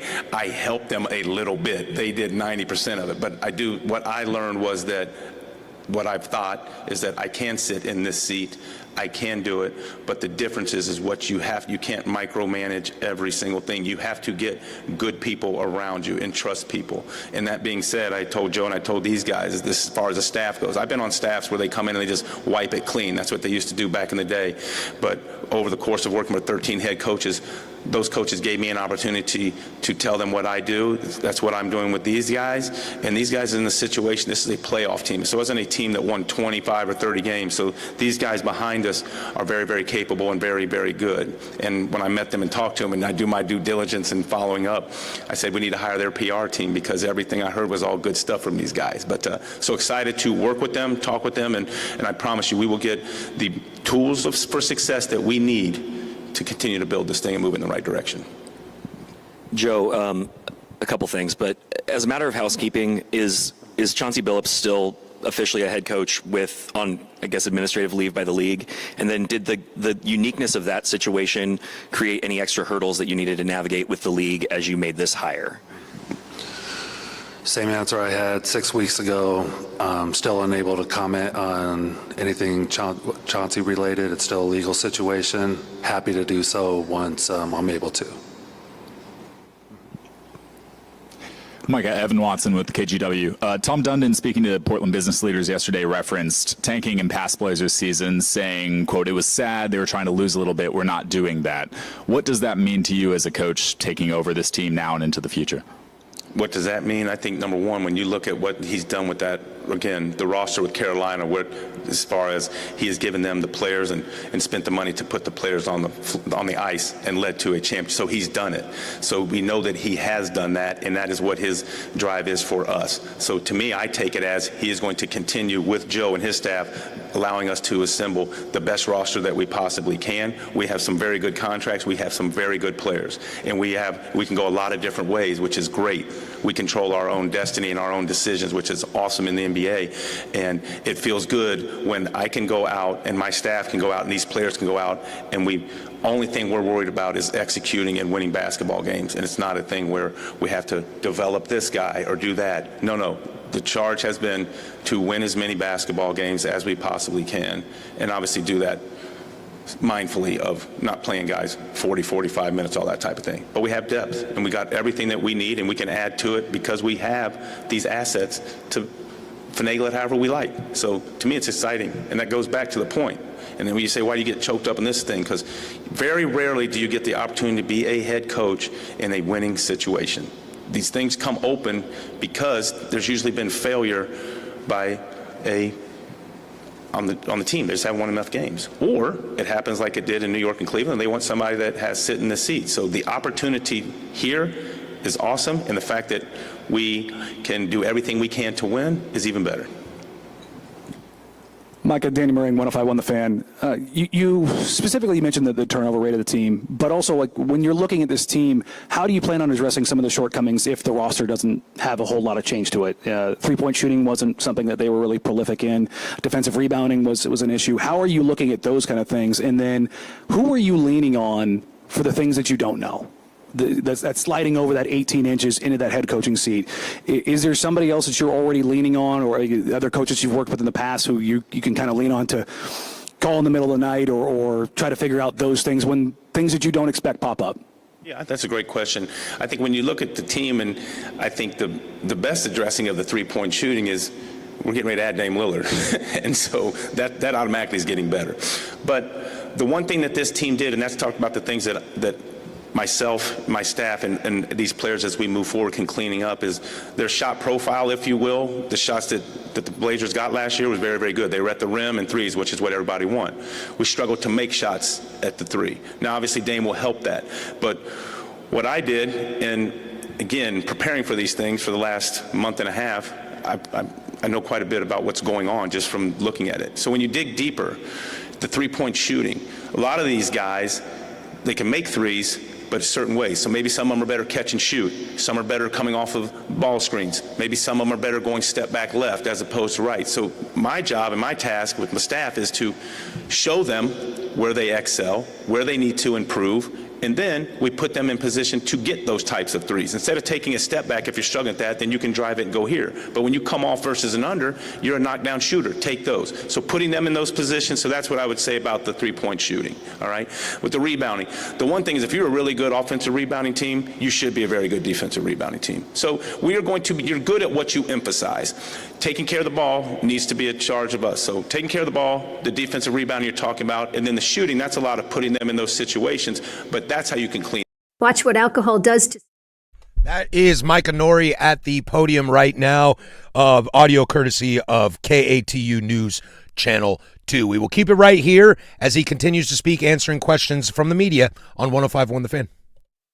A lot of it early on is the conversations that I've been able to have with Joe, for sure, and then the people that have been here that I know. In 28 years, there's really not many people I don't know, and so I can call all those type of people and find it. But when you just dig deep into now with Synergy and Second Spectrum, there's you can find out, hey, what does so-and-so shoot when they're at home and they're shooting at it's ridiculous. So you can dig as deep and get into the weeds as much as you can, and then it's just a matter of figuring out what pertains to you. For sure. Mike and Nick Krupke from Rose City Sportsnet. In what ways did growing up in a household of your dad being a coach help set you up to be here today? That you know that it is, personnel, not personal. And that even as a dad figure, there was nobody harder than me than my dad. And unfortunately, my wife would tell you I did the same thing with my son. So it's not just about being hard on people, but it's about doing the right things on a daily basis. And everybody wants to talk about habits and, culture, and those things are all great, but it's living them every single day. And what is your goal? And the biggest thing that my dad instilled in me and that I've tried to instill in my son as he goes on his path is there should be no what ifs. Don't sit back and just say, oh, well, what if I would have done that, it would have been better. Or what if I'd have spent more time doing this? So figure out what your goal is, figure out the best way to get there, leave all the distractions and the noise behind. Some of the things that we talked about earlier in these earlier questions is just noise and focusing on that. That's what I learned at a very young age. And I will say the other thing that I learned at a very young age is going about the right way. And the process is more than the results, but you want to win. There is a winner and there is a loser. And that is what is great about NBA basketball. Every single night I go home and we know, did we fail tonight or did we succeed? So that's what I learned at a very, very, very young age. This one's more for Joe, going back to kind of what Micah was just saying about, looking at like internal improvement and, shooting on the roster. Would you say that you anticipate this roster largely being similar to last year's with maybe just adding back Dame and hoping for some internal improvement from some young guys, or would you expect there to be some big changes in the next week or two with free agency starting? It's still early. We just finished up the draft yesterday. We still have pretty big trade window with free agency coming up in a little over a week. So still plenty of opportunities here. With that, we feel really good about the guys we have too. So, we're just going to look to make smart deals to,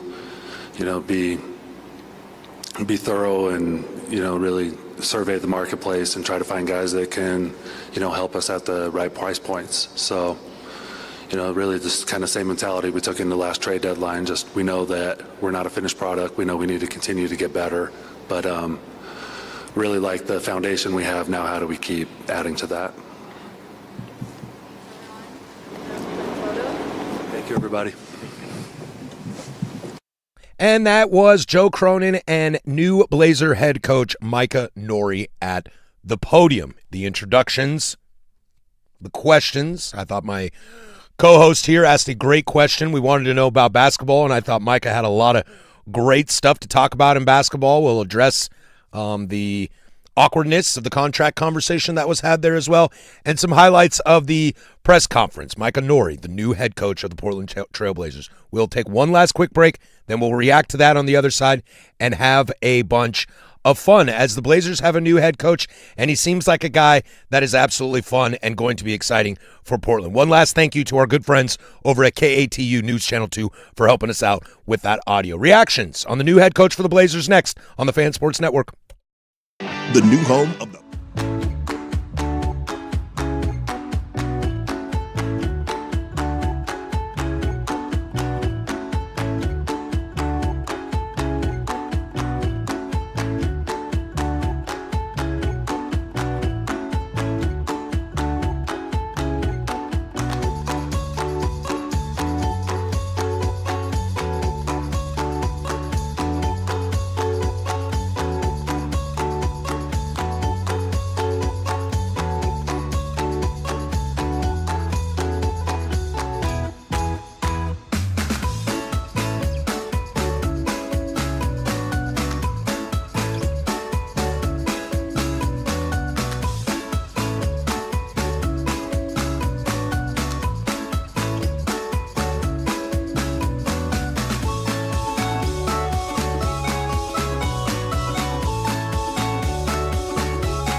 Well, you heard it.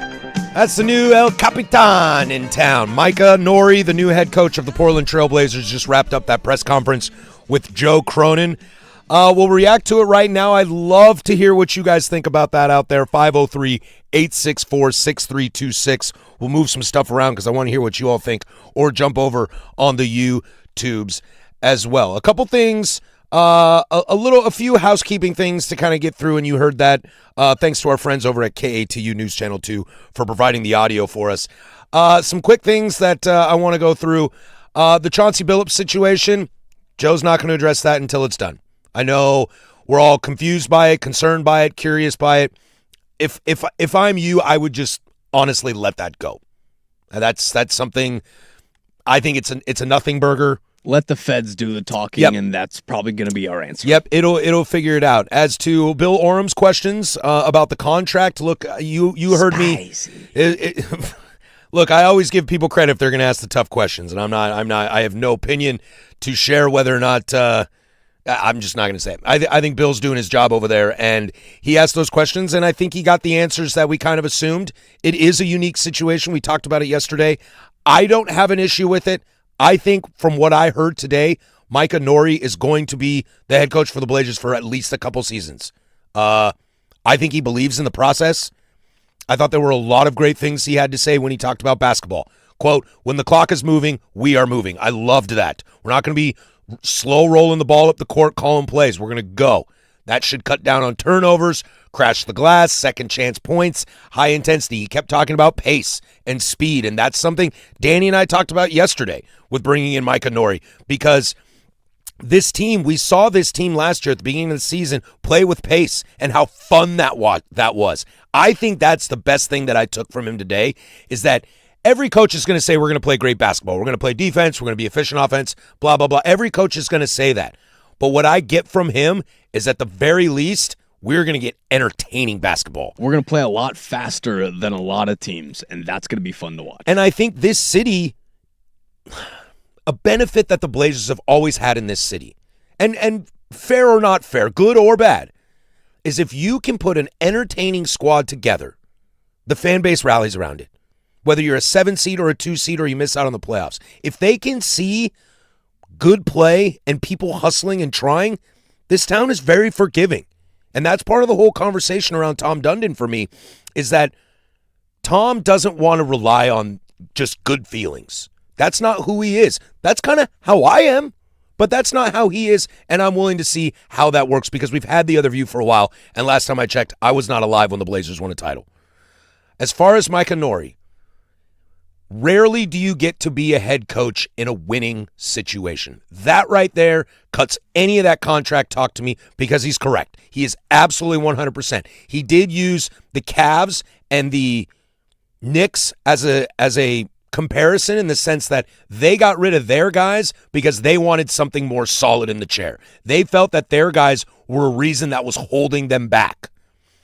This situation, I don't think coaching was holding people back per se, but this team had a weird situation with Chauncey. Was the Thiago thing handled weird? Yes, I think it was handled weird. Could it have been done a little better? Yes. But in the end, at least from a media perspective, I like Micah a lot more than Thiago. Thiago's very calm, soft, methodical. And if Micah's going to put that in your face, that's a little Tom Dundon. I'm here for a new vibe. I think a new vibe is great for what this team, a change from what this team has been is great to see. Does it work? I don't know that. That's where it's going to come down to. I also love that he got into, Danny's questions about three-point shooting and rebound. I thought he answered that very well. I thought he answered him fantastic. Again, for you Damian Lillard lovers out there, and again, I'm not a hater, but for you Damian Lillard lovers out there, he believes what you believe. That adding Dame should instantly improve that three-point shooting. I do believe it will as well. Putting guys in the right situation. Again, coaches are always going to say the right thing, but there's something about the cadence. There's something about, you can tell this guy knows ball. I like ball. That guy knows ball.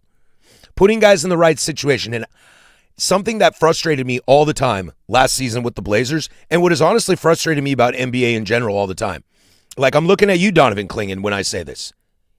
Micah Nori said, If you are good at offensive rebounds, you should be good at defensive rebounds. I absolutely love that. Ding, ding, ding, ding, ding. That's exactly what we're looking for. And you know that I love Donovan Clingan. Casey, you spent the entire Blazers season with us. You know that I've fawned over DC, and he's my guy going forward. And you know that I've kind of leaned the other way on it because you guys have been so up on it. Thank you for keeping me solid over there. But that's my biggest thing, is that Donovan, how can you be that productive on the offensive and not be as productive on the defensive? Or vice versa, however the situation might be for whatever big rebounder you're talking about.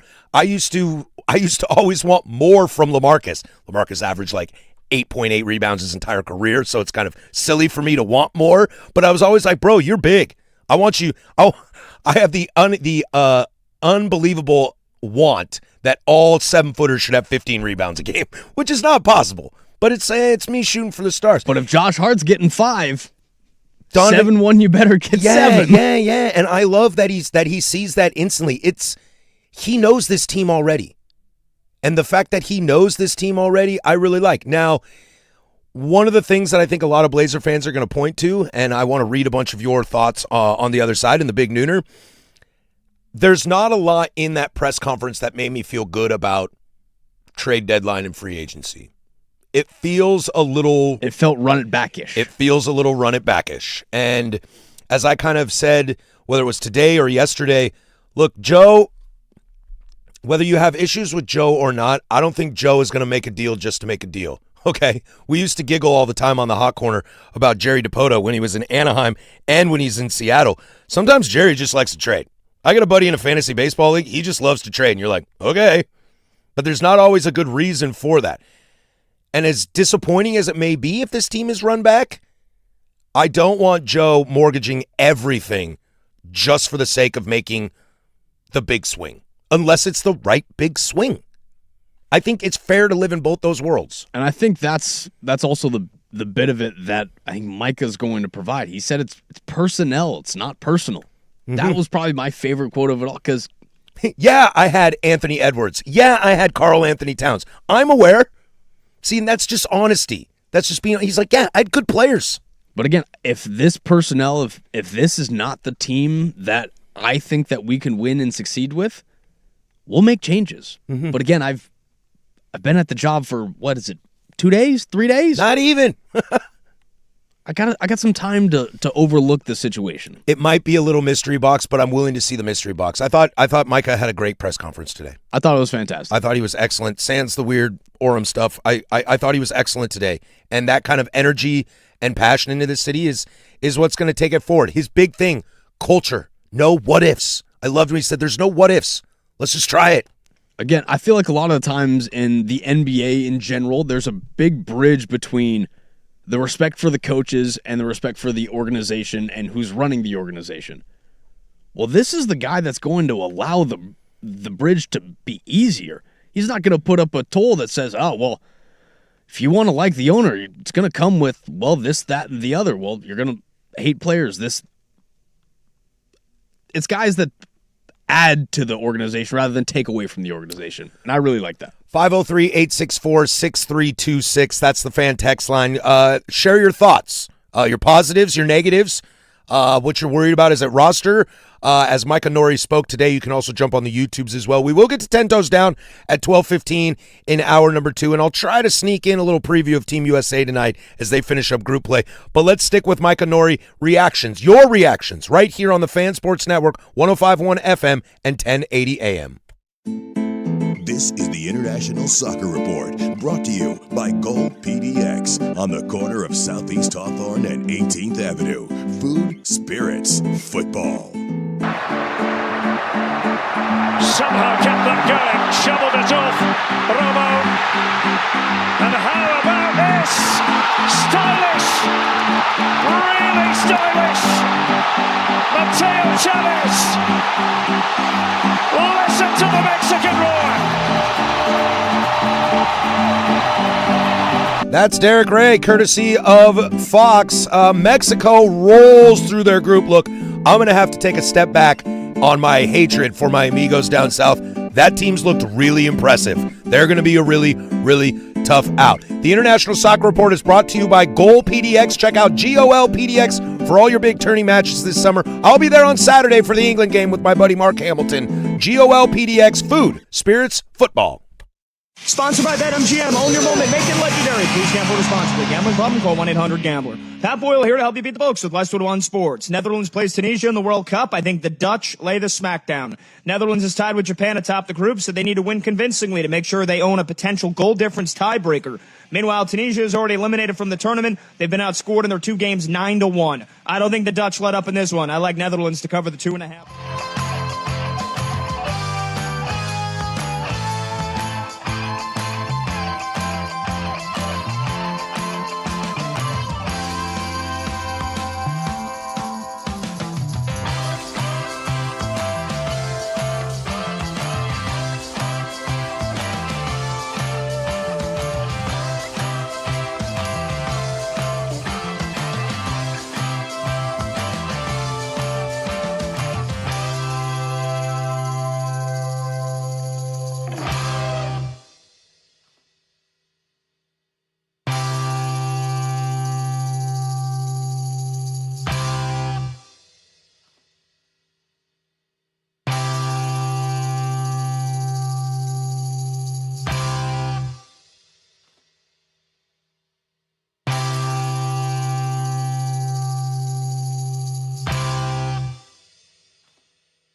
From the George McCoy and Warren Allen Sports Desk, a Sports Center update on the Fan Sports Network, 105.1 FM and 1080 AM.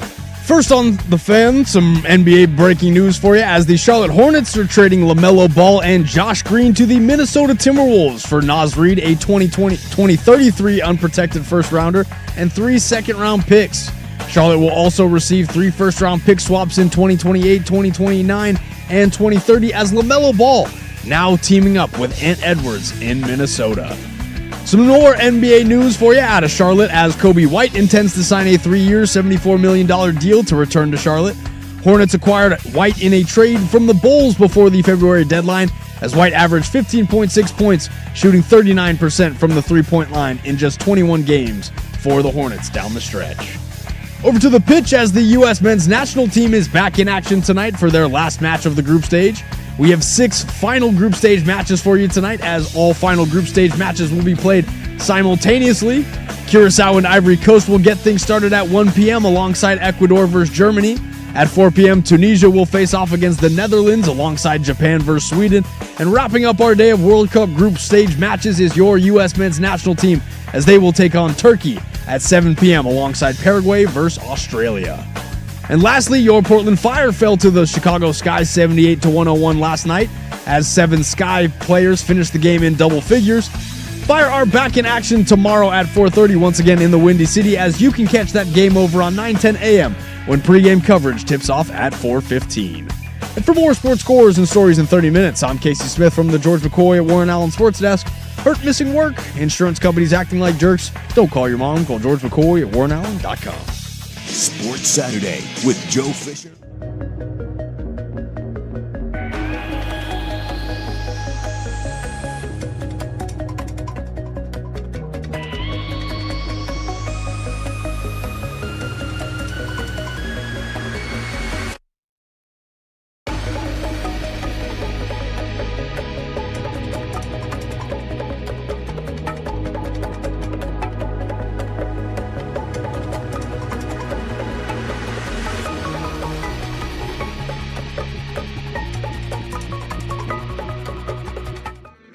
Two down, one to go here. The firm of Harris and Marang. We do this bad boy every single Monday through Friday from 10 a.m. to 1 p.m. Thank you for being a part of our day. We are stoked to be a part of your day. Danny just finished up over at One Center Court for the Moda Center as Micah Nori was just introduced in a press conference alongside Joe Cronin, the general manager of your Portland Trailblazers. No dad in sight. I know he was in town. That was kind of the question. Would he arrive there? I think it was a smart move for him not to be there, as the attention should go on Nori and not what's going on in the political climate with Tom Dundon and the stadium deal. So I think that was a smart move for him. After us, we'll turn it over to the bonus hour of the Fan Happy Hour with Luke Anderson from 1 to 3 p.m. And then it's prime time from 3 to 7. You know, they'll have clips. They'll react to this as well. And then you can start it right back again at 6 a.m. tomorrow morning with Dirt and Sprague, as they will dive into this as well. 13 hours live, local, continuous, regional sports talk radio. It is a 10 Toes Down Thursday. We'll probably only do one little seggy on that. I would like to look at USA tonight and some World Cup chatter and then closing arguments to send you on your way. But we do have some space in 10 Toes Down, so if you want to get those in, go for it. 503-864-6326. I do want to read some of your comments here on the fan text line and on the YouTubes as well. I just saw this. I think it was Bob on the YouTube. I love the aura that Nori put out there. I think that's the biggest sentiment that I've seen in a lot of places, is that just the idea of him and how he presents himself is something that's really fun. Look, I wasn't the biggest Chauncey guy, and I like Tiago, but not much of a personality there. This texter, Nori, seems like he has a little Oregonian in him, and that's going to be a fun vibe to follow. I did notice, anytime somebody has a slight little, like, twang in their voice, which I caught a little bit, I don't know where he's from, but I caught a little something in there. Get your teeth rolling in there a little bit. Nori sounds promising, but the lifeless corpse that we call Joe Cronin is such a disappointment. We're not going anywhere until we get a legitimate front office. I will push back on this. Joe might not be the most outgoing guy you've seen in the world. He's very calm, very kind of soft-spoken, although a mountain of a man when you see him. He's actually like huge. He's like 6'7", something like that.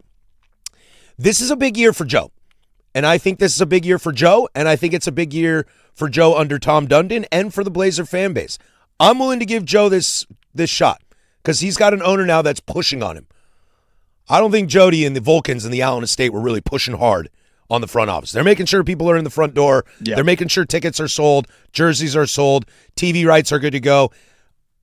I'm excited to see what Joe does when his feet are on the fire a little bit. Again, we're big on accountability on this show. We really are, and I think it's a big year for Joe. And if this team, I personally think that if this team were to run it back plus Damian Lillard and still be a 7 seed and get swept in the playoffs, I think Joe could be in trouble. I don't think Micah's in trouble. I think the contract looks weird, sure.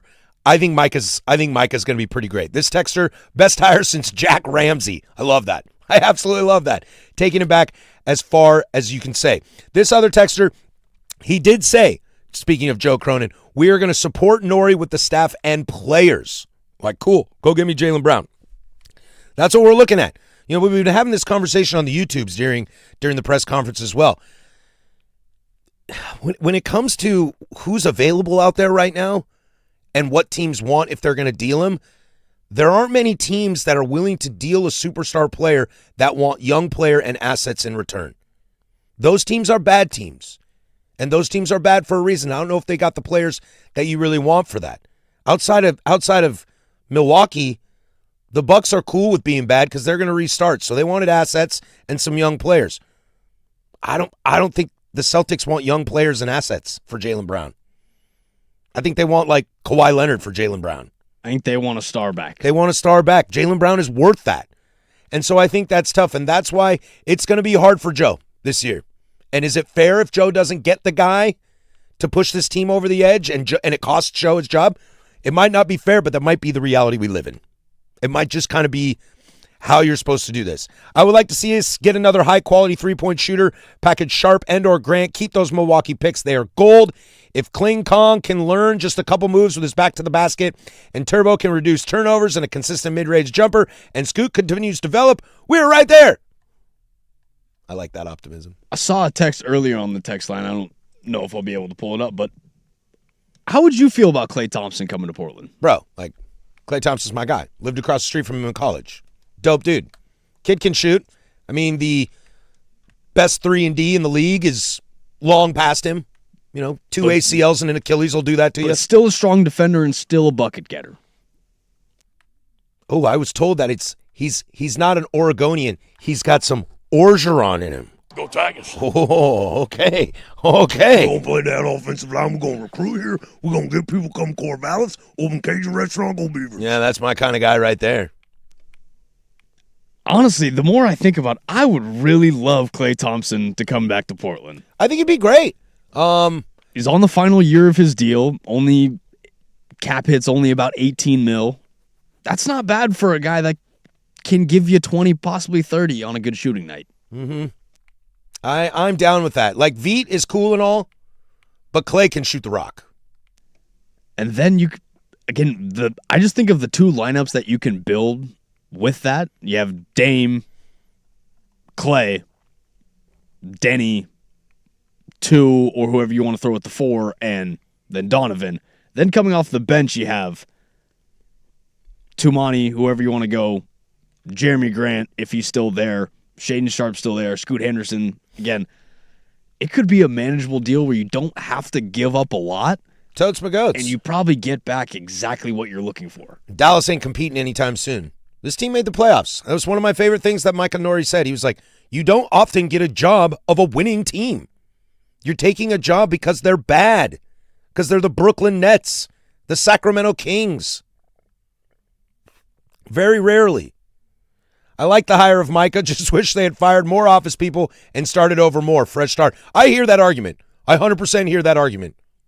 You know, that's why. Do I want to see people lose their jobs? Of course not. That stinks. But I did love how Micah brought up that point. He goes, well, I've worked in 17 different organizations, 11 different ways that guys have broken up the team. And, well, this is the way that I want to do it. I don't need to break up everything around me because there are still pieces that I can see that have value and can be put together. I like that asset. I do too. Here's another text. The press conference was nice. I will only get excited when the press conference for the funding is done and the team signs a 20-year lease. I don't mean to beat a dead horse, but paranoias don't paranoia by themselves. Well, I guess they do.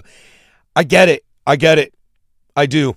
I think there's a lot of real fear, but I think at the end of the day, people are going to use their common senses and realize the asset that this is.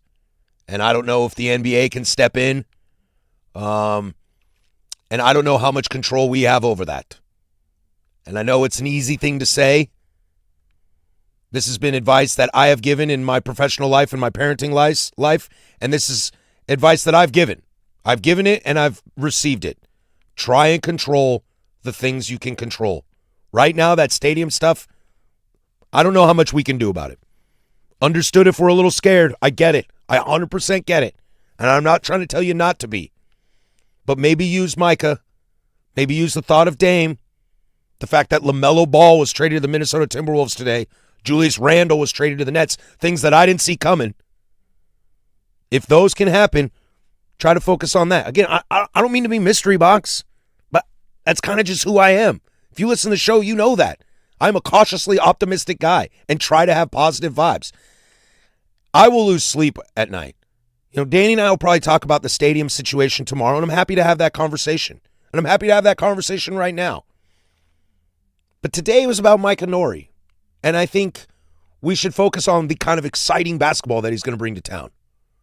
It's like Mauricio Pochettino with Team USA. They play exciting football. And I don't got to worry about the fact that Pochettino's going to leave, and what does 4 years from now look like, and is Christian healthy or not, and is Gio a jerk? Like, I don't got to worry about that stuff. I don't need to worry about what's 3 years down the line because right now it's starting to look good. I'll tell you what, the Blazers are going to play in Portland next year. Okay? I don't want to kick that can, but the Blazers are going to play here next year. And the Knicks just won a championship, and we've just had 8 different consecutive champions in the NBA. Mm-hmm. It's possible. And a lot of small markets are now rising up to the ability to play at that level, too. Without a doubt. Without a doubt. When we come back, it's 10 Toes Down. 503-864-6326 on a Thursday. We'll get into some Team USA as they finish up group play tonight and closing arguments. We'll try to wrap it all up on the firm of Harris and Marang on your Portland sports leader, 105.1 The Fan.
10 toes down. Must be a Thursday around these parts, 12:15, because that's what we do here on the firm of Harris and Marang on Thursdays. We do 10 toes down. We take questions from you, the audience, whether you send them on the fan text line 503-864-6326 or over on the YouTubes. You ask the questions. We answer them unequivocally. No wishy-washy. No vacillating up in this. Beezy. Just got off the Micah Nori introductory press conference. We'll have a little bit of palate cleanser, but we'll stick with him for a moment. 10 toes down. Nori has a great head of hair. Case, you want to take this first? Great is a strong word. Great is a strong word. You know who has a great head of hair? Dusty Hara. That guy's got a great head of hair. He's got a good little hairpiece. For 52, he looks good. That's fine. 52, he's got a good hairline. I wouldn't say great. Yeah, it's not like an NFL coach or a former NFL player who's wearing helmets or hats all the time. Yeah, now let me ask you this, Casey, because you have a good head of hair too. I am Chrome Dome now, and have been for a very long time. I might be headed that direction. Am I allowed to have opinions on people's hair? Or do I have to, shut up and take it because I don't have any? I think you have to appreciate people's hair. I don't think you can have opinions on people's hair. Okay, so I can praise, but the critique is a little tough. Yeah, you can't critique what you don't got. Now, what if I had an amazing, and I say this humbly yet confidently, what if I had an amazing head of hair before I lost it? Does that give me any clout? No, because you lost it. Oh, brutal. I didn't even do anything. Wasn't even my fault. Them's the breaks. My mom keeps trying to push on me to get plugs or, go to what is it, Hungary, Turkey, whatever country it is that does the great fake hair. But you're a good bald. Thank you. I do get lucky with that. I always worry that if I were to get fake hair back, do the Jaylen Brown, LeBron James situation, that it won't be curly. My hair was thick curls, big loops, not tiny Justin Timberlake tight ones, but thick ones. And I don't know if hair comes back that way. Because my mom had really curly hair, but when my mom is a cancer survivor, and when she was going through treatment and came out of it, she did chemo, lost all her hair, and when it grew back, it's not curly anymore. Really? Straight as an arrow. I couldn't tell you anything behind that one. Yeah, I don't know enough. I should probably do some more research on it. But that's what would scare me. If I can't have my hair exactly the way it used to be, then I'm bald for the rest of my life. Yeah, I think then stick to bald. Because if you're too picky about it, it's just not worth the hassle. Mm-hmm. I don't know, somebody like Brandon Sprague, okay? And you are a great example as well. Isaac Robb. The way you three wear your hair, I think would look really strange on me. It might look fine if you never saw me or don't know me, but my hair, like I said, it was so thick and so curly that it's all I ever know myself as. See, I just don't have the head shape for going bald or any shaved head, because I used to go a buzz cut until kind of grew into my head and I realized, oh, that just does not look proportional. When your head is bald, do you fear that it has a little flaccid appearance to it? No, it's that my shoulders make my head look a lot smaller. And then I have bigger ears or just wider ears. So then I kind of just look completely uneven. You know, one of those squeeze toys that the eyes and the ears pop out? Yeah. It kind of looks like one of those. You do got some big ears, buddy. Yeah. Good looking big ears, but they are larger. Yeah, that's, again, the shaved head. I used to do that in elementary school. That had to change. My buddy Ryan on the text line right here. As a fellow bald bro, Patrick, we can criticize all we want. If someone's hair is dumb, call it out. You can put it on the ball. I suppose we live in a world where you can just say anything now and nobody cares. Hell, you can be the president of America and just lie all day and you get away with it. You know? Very true. One lastly, in 10 Toes Down about our Micah Nori press conference. This comes on the YouTube for Panda. 10 Toes, Shield should have been in the press conference. He was supposed to be the face of the ownership. I'm with you. Where was Mom? I needed Mom. Dude, today was a good day. Mom's supposed to show up on good days. 10 Toes Down. Mom should have been there. Mom's supposed to show up when you need to be nursed back to health, when you need a little pat on the back. When you fall and scrape your knee. Yeah, when you need a little patch on the knee. Got a little boo-boo. Yeah. I think that's when mom's there. Okay. Good days are just good days. But mom's also there when you like win an MVP or hit your first home run. I think she's there in spirit. I don't necessarily think that she has to be there. I still wish mom was there. She always makes me feel good. In this case, he always makes me feel good. Yeah. Mama Tile always makes me feel great. I am with you there. I do like what he has to say. Plus, I would have made Danny ask Shield Tile if he thought about buying that Clyde Drexler jersey and hanging it with the finals trophy from '77. Make him 10 toes down it. Get an old jacket from Dr. Jack. Dude, I'm telling you, man, the Blazers should hire me. I will build a little area. I will help design a little area of team history that fans can interact with, and I swear to you, it's going to be awesome. It's going to be awesome. Got any others on here that we want to get after? What do we got? 10 toes down. Passed a car today, and it said, "It's my birthday, 9th," with a Cash App Venmo address. Where do you stand on pandering, asking for money, be it birthday, newlyweds, etc.? I think some of those are different. Newlyweds is a traditional place that you drop a little cash. Or if you have a registry, a present, which I think are kind of the same thing. It's your 9th birthday, and you want me, a random person on the street, driving my car, to pull out my phone and Venmo you $10? Hard pass, bro. 9-year-olds have Venmo now? No, their parents do. What are we doing here? And that kid, what, gains $100 that day for their birthday, and their parents are going to let them spend it? Yeah, they got $150, and their parents are like, "Enough people gave you $50, son. Here's a dub. Here you go, buddy." Is that a real thing?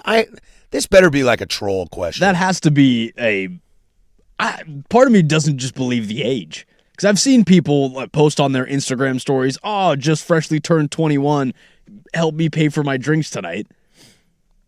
Not once am I ever going to donate. No. Dude, do you know that it's illegal to give you like a free drink on your birthday? You can't, in the state of Oregon, you cannot give alcohol away for free. Really? It's a law, yeah. Now, people do it, but you can't like advertise for it. And I worked at some places that were like, "Yeah, give them a free beer on their birthday." And I worked at other places that were like, "Dude, give them a high five and say congrats." "Hey, man, it's my birthday." And you're like, "Oh, sick, dude. Mine's tomorrow." High five. What, you're not gonna give me free beer? "Oh, no, sorry, we don't do that here." No, sucks to suck. Yeah, are you hungry, though? Do you want to get some food? I can grab a menu for you. A place setting? See, you can't just be rolling around and being like, "It's my birthday, I got wedding, I deserve free stuff." Can't do that route. You got to stay humble. And then someone goes, let's say I was at the coffee shop, okay? I went to the coffee shop this morning. Does that mean that when it's not your birthday, you deserve to fall down the stairs? Exactly. So it's not your birthday, so you deserve pain and suffering. If I was at the coffee shop this morning and there was a 9-year-old and I found out it was their birthday, I might buy him a donut. I mean, I probably wouldn't, but I'd be more inclined to be like, "Oh, that's cute. Look at this cute little kid on his birthday." With the change that I got from purchasing the coffee or muffin that I get, here you go, pal. I might do something nice It would for have him. gone to either her or you. But if the little kid walks up to me and says, "Please, sir, I want some more," I'm going to be like, "No, kid. Where's your parent?" What do the hands say to the face? "My parent says we don't have enough money to celebrate my birthday." Then why are you at a coffee shop? Why are you asking me? Do you think that I can do that? Do you call me Papa? Then no. Oh, that's so great. 10 toes down. We'll do this last one. You need to get somewhere that's normally an hour away on the freeway, but it's bumper to bumper traffic the whole way. So instead, going to be an hour and 45 minutes bumper to bumper. Or you can take the back roads, which will take you 2 hours, so 15 minutes longer, but you'll be moving and seeing things the entire time. Which option do you choose? This one's easy for me. I answered this one while you guys were out. Okay, I did this I do this now driving into work in the morning. I'm I-5 southbound, right at about Interstate, Delta Park, somewhere around there. That's when the traffic hits. So I've started going the back roads to get to 405. Probably took me 3 minutes longer today, but I was moving. I'm a back road guy every single day of the week. I know. I hate to do it because I know some neighborhoods it really stinks, when cars are like going through. But I don't go fast. I'm not a jerk. I don't like throw garbage out my window. I'm not going to zoom through a neighborhood, but I'm going to get there with a purpose where if there's some people walking in the middle of the road, you're probably not in the right place. Yeah, Zach on the text line, constant movement over staying put without a doubt. Any day of the week. Plus, I used to drive a stick. I used to drive a manual transmission. Got to keep that one rolling. Dude, stop and go traffic is brutal. Brutal. That is 10 toes down. We do it every single Thursday right here on The Firm. Normally we do 2, but I want to get to, all we did today was talk about basketball. USA plays tonight, right? USA, USA. You're welcome, USA. I'd like to get to that, but first, we'll toss it to Casey over there with sports. Now, from the George McCoy at Warren Allen Sports Desk, a Sports Center update on the Fan Sports Network, 105.1 FM and 1080 AM. First on the Fan, some NBA news for you as the Charlotte Hornets are trading LaMelo Ball and Josh Green to the Minnesota Timberwolves. For Naz Reid, a 2033 unprotected first rounder, three second-round picks. Charlotte will also receive 3 first-round pick swaps in 2028, 2029, and 2030 as LaMelo Ball now teaming up with Ant Edwards in Minnesota. Some more NBA news for you out of Charlotte as Kobe White intends to sign a 3-year, $74 million deal to return to the team. Hornets acquired White in a trade from the Bulls before the February deadline as White averaged 15.6 points, shooting 39% from the three-point line in only 21 games for the Hornets. Over to the pitch as the U.S. men's national team is back in action tonight for their last match of the group stage. We have 6 final group stage matches for you today as all final group stage matches will be played simultaneously. Curacao and Ivory Coast will get things started at 1 p.m. alongside Ecuador versus Germany. At 4 p.m., Tunisia will face off against the Netherlands alongside Japan versus Sweden. And wrapping up our day of World Cup group stage matches is your U.S. men's national team as they will take on Turkey at 7 p.m. alongside Paraguay versus Australia. And lastly, your Portland Fire fell to the Chicago Sky 78-101 last night as 7 Sky players finished the game in double figures.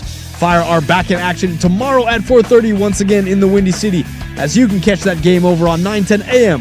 when pregame coverage tips off at 4:15. And for more sports scores and stories in 30 minutes, I'm Casey Smith from the George McCoy at Warren Allen Sports Desk. Hurt, missing work? Insurance companies acting like jerks? Don't call your mom. Call George McCoy at WarrenAllen.com. The home of the Firm of Harris.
Well, if you haven't been living under a rock like me, you've been spending every waking ounce on the World Cup. Boy, this tournament's been fun. I don't know if I love the, what do we have, 48 teams and 32 advance. I think it kind of waters down the product a little bit. I was listening to some tidbits this morning, and you end up waiting a lot longer to play. You end up playing every 5 or 6 days instead of playing every 3 or 4 days, which I totally get that, staying loose. But it does allow you the opportunity to rest guys more than you could, and also gives teams that normally would never make the World Cup a chance to go. I'm looking at you, Curacao, tonight. Cape Verde has been the great story of the tournament so far, and allowing them that opportunity is fantastic. Tonight, the United States of America, they'll play Turkey to finish up Group D. That's at 7 o'clock. It is simultaneous as the other pairing in the group, which is Paraguay-Australia. Now, I know, Patrick, USA is advanced. They can't change their standings. They're locked in to their spot in the round of 32, where they're going to play, the seeding. None of that changes. However, if you're a junkie like me, there's still a lot to watch for tonight. Nobody on a yellow card should be playing tonight in any way, shape, or form. And the second somebody gets a yellow card, I'm okay with that. But this is a real opportunity. I was talking with Brandon Hinson about this during the show earlier today. This is the opportunity. Do I get to see Sebastian Berhalter in the midfield with Gio Reyna? Do I get to see them play 75 minutes? Because right now they play mop-up duty. Is this an extra chance for Pepe to maybe start on the left side like he did for Christian when he was out in the second game? And does Christian come back in for 30 minutes at the end of the game? I think if you're a junkie, and even if you're a casual, these are the kind of games to try to really watch and gauge the depth of your roster. Maybe you see something. Maybe you see something out of, Tim Ream's probably going to play the whole game tonight. I think you need those legs to continue going. You don't want him to slow down. I wish I was going to see Balogun play tonight, but he's on a yellow. Tyler Adams is on a yellow. Anthony Robinson's on a yellow. I'd probably sit those guys. Can you explain to me the yellow cards, how sure. they transfer over to the next round? So what happens is in group stage, if you get 2 yellow cards. Same as a red. But if you get them in two during any games, it's accumulation, you sit out a game. In the round of 32, it restarts. Okay, so it does restart. It resets in the round of 32, and it resets again in the quarterfinals. Look, one thing that is desperately that can be sang from the heavens, FIFA does not want red cards. They do not want to do red cards in the World Cup. It just changes the momentum of a game too tough. Now, when they happen, they happen. When you deserve them, they deserve them. Unless you're the Italians against us in 2006, and I will hate you forever for it because you guys are much cheaters. They don't want that to happen. So they put those things in place to make the penalty pretty stiff. If Tyler Adams were to go out there tonight and get a yellow card, he misses the next game. And you don't want that. You don't want that at all. This is a cool opportunity for USA to kind of show their depth and see if someone can break into the starting lineup. Let's see if FOTMob has predicted lineup. Yes, it's got right up front, Gio starting in the middle, Berhalter starting. This is a prediction. FOTMob is a soccer app that is very kind of nitty-gritty and dirty. They have Tim Ream on the bench. They have even Matt Turner playing in goalie. This is a really cool opportunity for a lot of guys that don't normally get to start in a World Cup game, and that is the importance of handling your business. Don't play with your food. Beat your first team, beat your second team, and allow your third team not to be up to the gods. Because the rest of the matches today you're looking around, there's a lot of things being left to the gods that people have to figure out. I see this very much similarly to how when Wemby got knocked out again in the series versus the Blazers, what did the Spurs guys do? They stepped up. They had to. You saw Devin Vassell pop off. You saw Dylan Harper step up. You saw Steph Castle pop off. Well, this is time with Pulisic and Flo sitting out. This is people's time to really make their mark on this World Cup. It's the true. And if that predicted lineup is true, if Gio Reyna, Sebastian Berhalter specifically, Gio, you were supposed to be the second coming for us, at least from a midfield standpoint. There's been a lot of smoke around you, maybe some deserved. Your old man's involved, the old coach is involved. Well, all those guys are gone. It's time for you to just focus on footy. And can you do that tonight? Force a manager's hand. And these are the games that give you the opportunity to force a manager's hand. If somebody goes out there tonight, if Tim Weah goes out there tonight and outshines, then he forces Pochettino to put him in the starting lineup. That is a wonderful, wonderful problem to have. Because the last thing you want to know is, oh, God, can't have this guy get hurt because I saw the backup play and he's terrible. You can't have that. And you're against a team in Turkey who's pretty much out of this. In fact, I believe they are eliminated. Let me double check that. I believe they're fourth in Group D. They have 0 points. That won't be enough. Even if they win today, they have a -3 goal differential. That won't be enough to advance. They're probably not technically eliminated. But this is, you put your foot on the gas. Right now, USA has goals of a plus-minus of 6-1, goal differential of 5. Keep the good vibes going. Yeah, but the U.S. has already punched their ticket. Sure, but keep the momentum rolling. There's no reason to take a snooze. Don't play with your food. Who's the other team out of Group D that is going to come up? Is that decided tonight? That is decided tonight. The game of the night match for Group D is Australia-Paraguay. They both sit at 3 points. That'll be a good one. Australia's got a goal differential of 0. Paraguay a -2, so they got some work to do. Both can still advance. If they both get 4 points, Australia will most likely advance because they'll be the second in the group. If Paraguay gets a point, that'll put them at 4 points. The goal differential isn't my favorite, but 4 points might be enough to get you in because the top 8 third-place teams advance. Now, there's still a lot of group play to go, but there's only one team with 4 points in third place right now.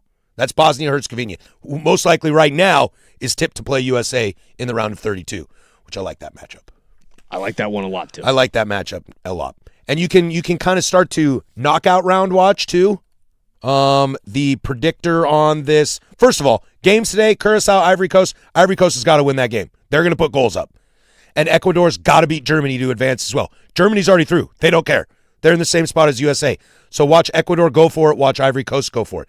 In Group F at 4 o'clock, oh boy, I can't decide which of these I'm going to watch because I don't like double box. Japan, Sweden, that's fireworks, baby. That's the game of the day. Tunisia's already fired their coach in the World Cup, and they're taking on the Dutch, but the Dutch haven't sealed their fate either. So they need to keep going. It's a great day of World Cup today. Looking at the knockout prediction, it's as it stands. The United States would play Bosnia-Herzegovina. The winner of that would take on Egypt, Korea. America would be favored in all of those games. Again, USA versus Egypt would be a great match to watch. A great match to watch. Great match I'd be to watch. very, very, very excited. Where would you stand on that one? Because you're a little bit torn. Oh, my Mo Salah? That's your boy. My Mo Salah is my guy. You're welcome, USA. Bro, I'm wearing a USA hat right now. Last time I checked, I was not born in Egypt. I was born in Estados Unidos. The only problem is that would put America in the quarterfinals if they were to defeat Egypt or Korea. Again, as it stands, we don't know that for sure. We should know that by Monday. I believe we know everything by Monday. I think, in fact, a round of 32 matches on Sunday. I think it's the Canada game, Canada-South Africa. The only problem is right now we're staring down the other side of the bracket to get to the quarterfinals, and as it stands, Portugal versus Ghana. Don't make me play Ghana, please. That's a nightmare. Please. I don't want to do this. That is a physical team that will beat you up. I don't want to do this again. I'm sure the Ghanaian people are wonderful, but I hate them. The other side of that bracket is Austria and Spain. So you're telling me 3 of my 4 options are España, Ghana, and Portugal? Barf. I hate all those. That is not a fun draw. USA tonight at 7 o'clock. We'll circle back on that tomorrow. A fun little programming note for tomorrow. Jamie Watson will join the program to talk a little World Cup and USA as well. When we come back, closing arguments to send you on your way. 105.1 The Fan. The Fan.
right, that's going to do it for us. Closing Arguments brought to you by Leskin Law. Visit leskinlaw.com for more information. Coming up on the program tomorrow, as I said, Jamie Watson will join us. We'll talk a little World Cup. We'll react to the USA game as well. We should probably get to that Brendan Sorsby situation, as we haven't for a while. We'll check in with Danny. He was at the Micah Nori press conference today. We'll get his kind of views on stuff. He's been texting Casey and I during the breaks about his convos with Micah, and all things are positive to go. And you know, if you make Danny happy, you're doing something good. Debbie Downer over there. So we'll check in on him with that. There's a lot of leftovers, baby. We good to go for a while on this. Some news and notes for you. If you're looking to watch a little baseball tonight, who's good on the mound? Landon Rupp? He was good. I'm going to pass on that guy right now. Mackenzie Gore in Texas will take on Kevin Gossman. That could be a fun little match. The Schlitt is on the mound for New York. They're taking on the Red Sox tonight. Cam Schlittler on the bump against a guy that I've never heard before for the Boston Red Sox. It is. Yeah, that sounds about right. Yeah.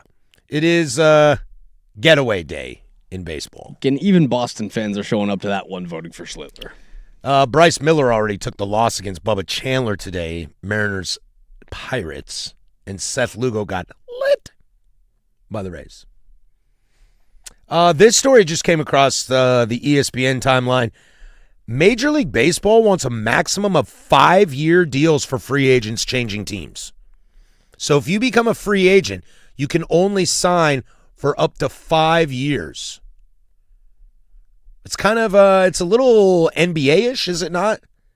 Because you can't sign in the NBA for 10 years, right? They got all that weird structure. I don't know if that's a good thing. I'm going to have to sit on that over the night. I think back to the Manny Machado contract, and I mean, there's a couple 10 years. That's the one that raises my eyes. There's a couple 10 years. There's a couple 8 years. I think Bryce's is 13. I don't know. I'm also just one of these people, like, if you want to sign that deal, sign that deal. If you want to offer a guy 15 years, then go for it. What the hell do I care? They want to stop the Bobby Bonilla? Well, then make better investments. Yeah. As Danny would say, don't be dumb. Again, the billionaires want the bailouts for being dumb, yet we get punished for being dumb. Yeah, no kidding. It's no. Pick a side here, guys. But we'll finish up today from the Micah Nori press conference today.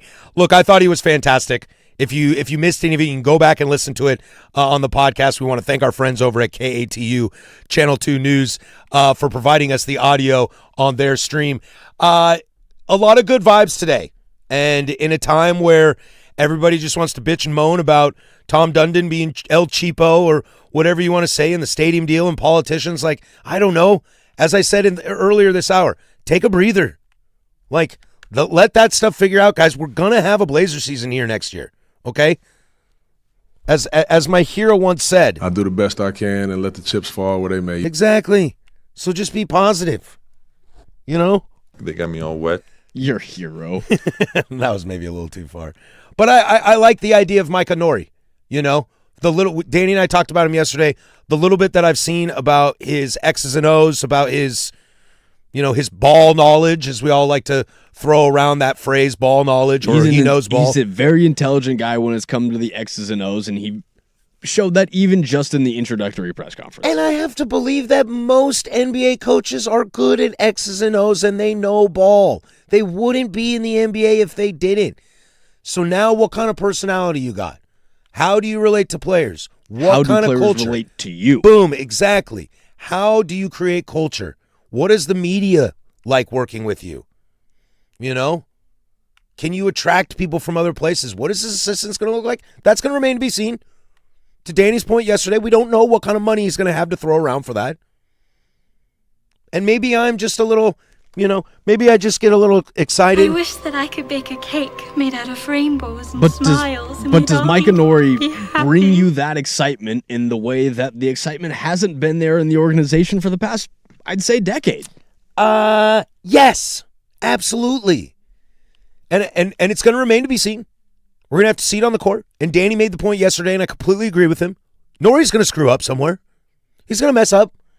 It could be a bad play call out of a timeout at the end of the game on the road in Toronto. And people will probably call for his job in December. Of course they will. Does that mean it'll happen? No. People are probably calling for his job right now. I heard the press conference. I don't like that guy. Okay. It's going to come down to if this team wins or loses. When it comes to this coming season, a little magic 8 ball, a little look ahead, I think the person under the most pressure this season is Joe Cronin. More than Micah Nori. 100%. Micah Nori, if he's got to run back the same team with Damian Lillard, and even if they do get to a 7 seed and don't get better than that, is that Nori's fault? I don't think so. Which is, if you want to get back to this contract situation, if you have an issue with the contract, I think Micah Nori probably knows that too. What was the over-under? He's playing with house money. What was the over-under for Blazers wins at the start of last year? It was like 34, 36, 37, something like that. Can he hit that mark?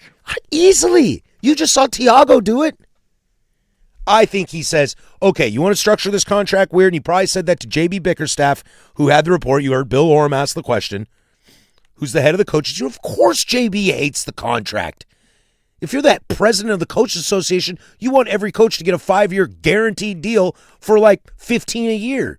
It's like union reps. Of course you want what's best for your client.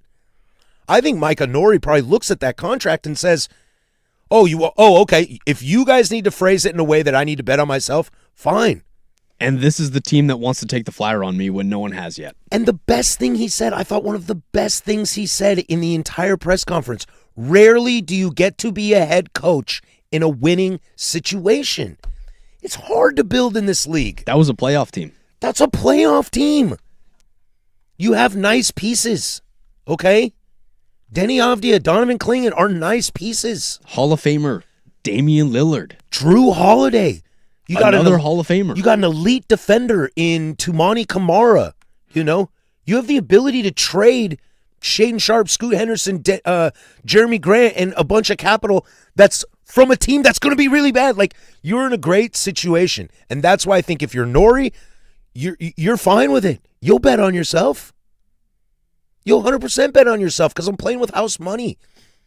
If we lose one game more than we did last year, are they going to fire him? I don't think so. If the team's the same. Now, if they go get Jaylen Brown, if they go get Trey Murphy III, and this team stays the same, okay, then maybe there's a problem. If he's very middle of the road, okay, he'll go back to being a lead assistant. And I don't even know if he'll get fired for being middle of the road. Because I don't know if you can pin on him that situation. What'd that texter say? What'd that texter say the other day or earlier today?